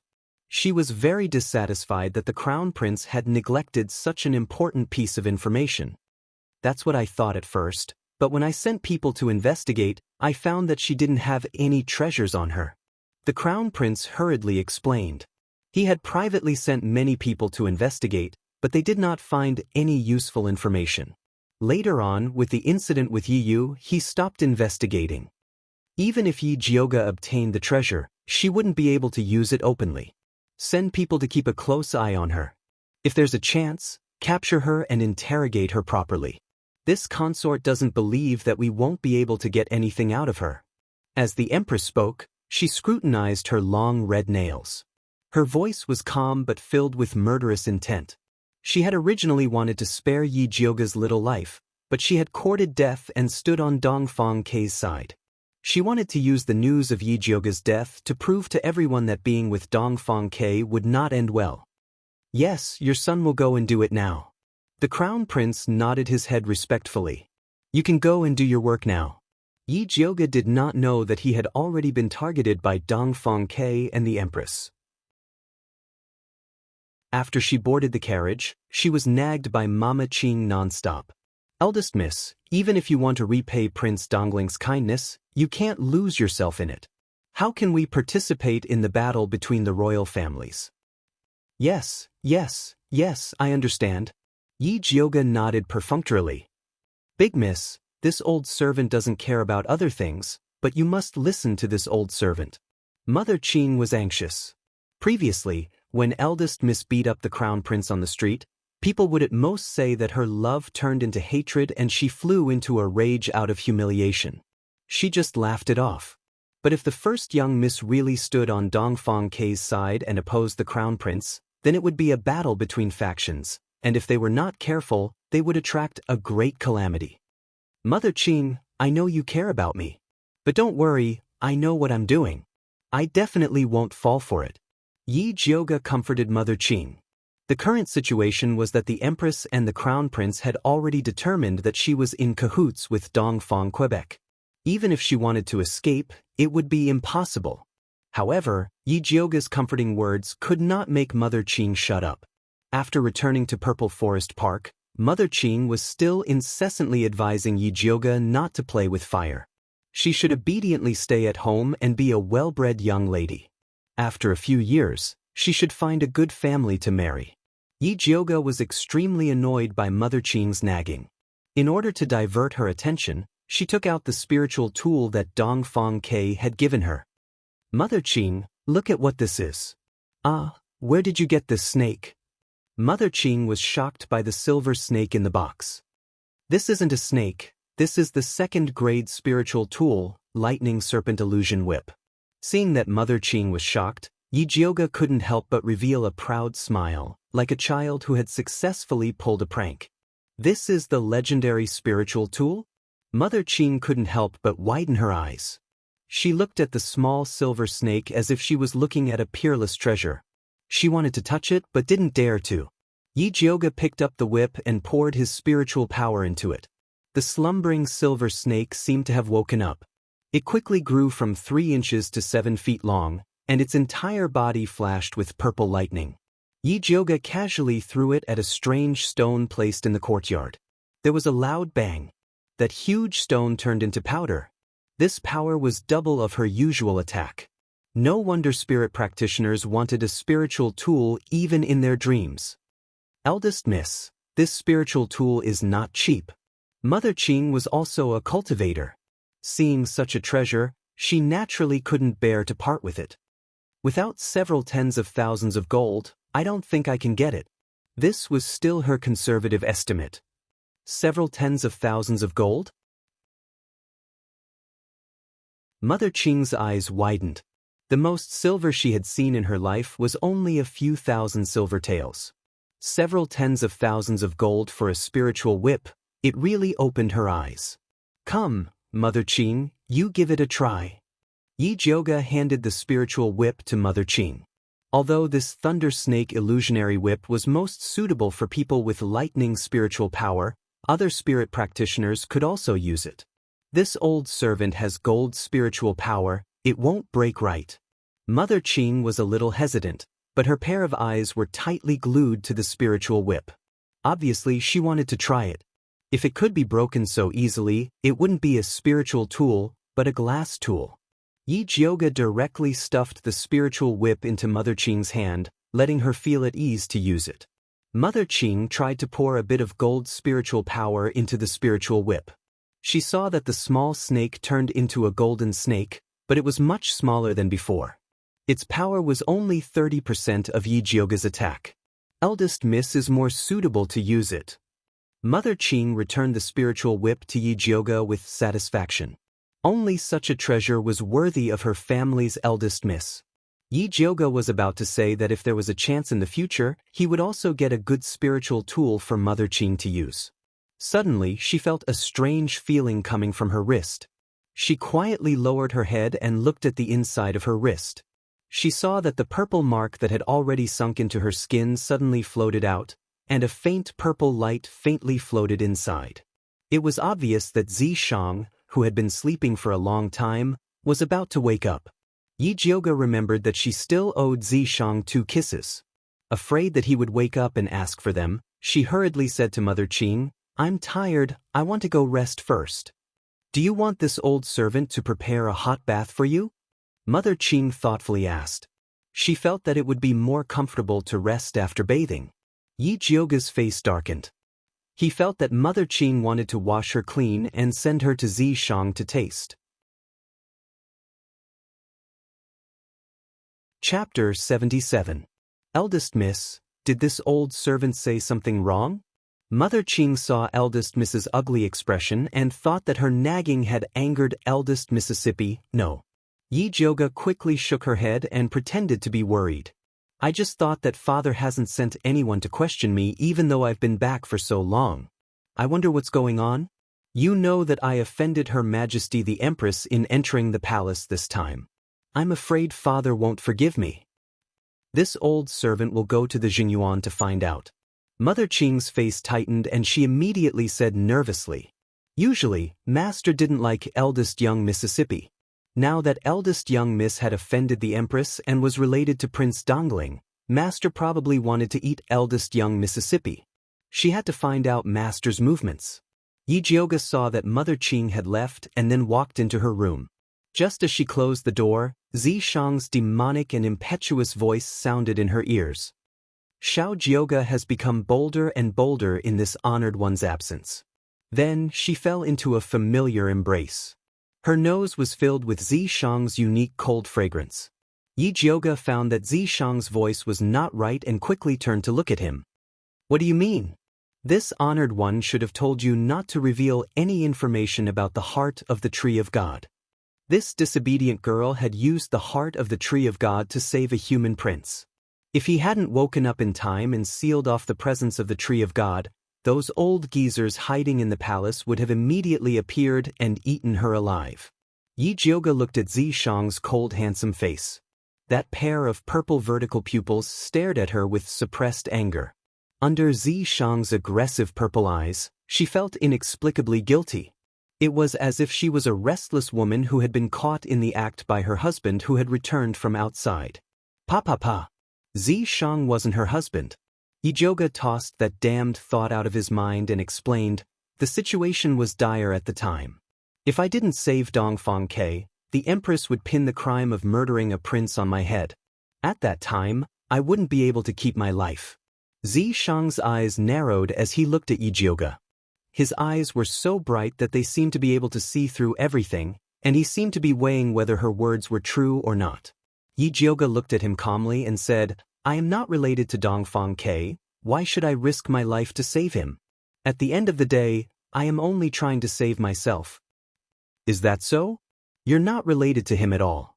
Why would you allow him to touch you like that?" Zishang's eyes revealed a dangerous aura. The heart of the Tree of God was secondary. What he could not tolerate the most was a man coveting his woman. Bah, who said that big sister was willing to be touched? That's because she was infected with the love silk grass. Yi Jioga felt that he had been wronged to death. She was touched, set up, and now she was being questioned by a demon. Was there still any justice in this world? Zishang saw that Yi Jioga was so angry that her face turned red, and finally believed that she was unwilling. However, he did not want to let this disobedient girl off so easily. He moved closer to Yi Jioga's ear and asked, "Then this sovereign is now infected with the love poison. Will you let him touch me?" "Heh, who has the ability to poison our Zishang with the love poison?" Yi Jioga rolled her eyes unceremoniously. She did not even know how to prepare a draft when lying. "Who else could it be other than you?" Zishang's snake tail was tightly wrapped around Yi Jioga.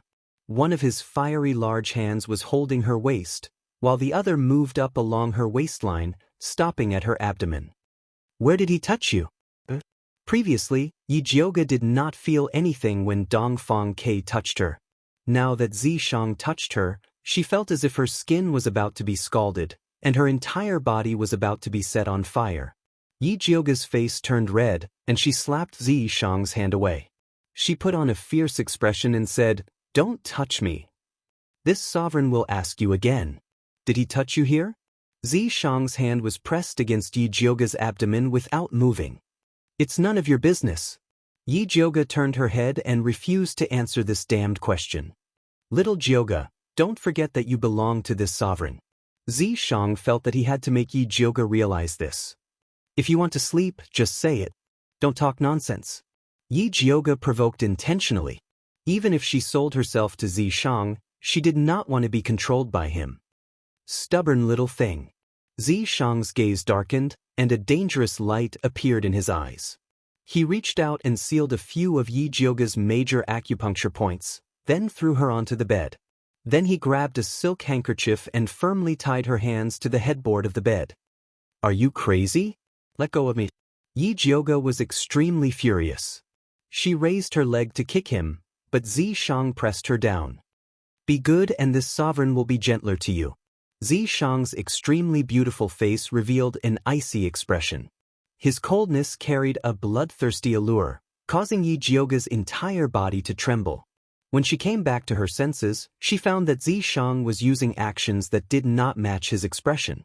He was gently taking off her clothes piece by piece. Yi Jioga's body could not help but lightly tremble.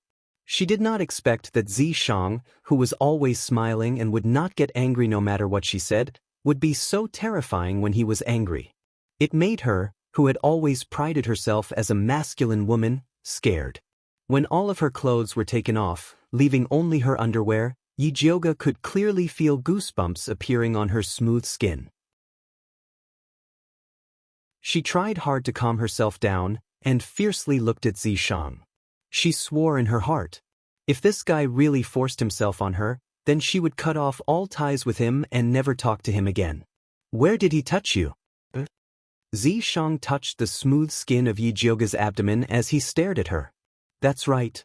Yi Jioga deliberately wanted to anger Zishang, so she made a disdainful expression and said, he touched everywhere. Are you satisfied now? Zishang's eyes instantly darkened. But he did not get angry like Yi Jioga imagined. Instead, he lowered his head and kissed her abdomen. Then, it gently nibbled with its sharp teeth and sucked on it, leaving a red mark on it. Yi Jioga's whole body was numb from his kiss. She wanted to scold him, but her voice was as soft as cotton candy. Don't touch me. Zishang raised his head and stared at her. His moist red lips curled up, and his hoarse voice was full of courage. This sovereign will leave a mark on the place where you have been touched, so that you will always remember who you belong to. After that, he lowered his head and kissed her abdomen up again and again. His kiss was overbearing and wild, leaving a string of red marks on Yi Jioga's smooth skin. It was a domineering declaration of his sovereignty. You're tuning in to the Passion Pages YouTube channel. We're so grateful for your support, and don't forget to subscribe to join us on this incredible journey through captivating stories. Your generosity through donations truly makes a world of difference, as it's the primary source of revenue that allows me to expand and enhance this channel for you. Thank you from the bottom of my heart for being a part of this adventure.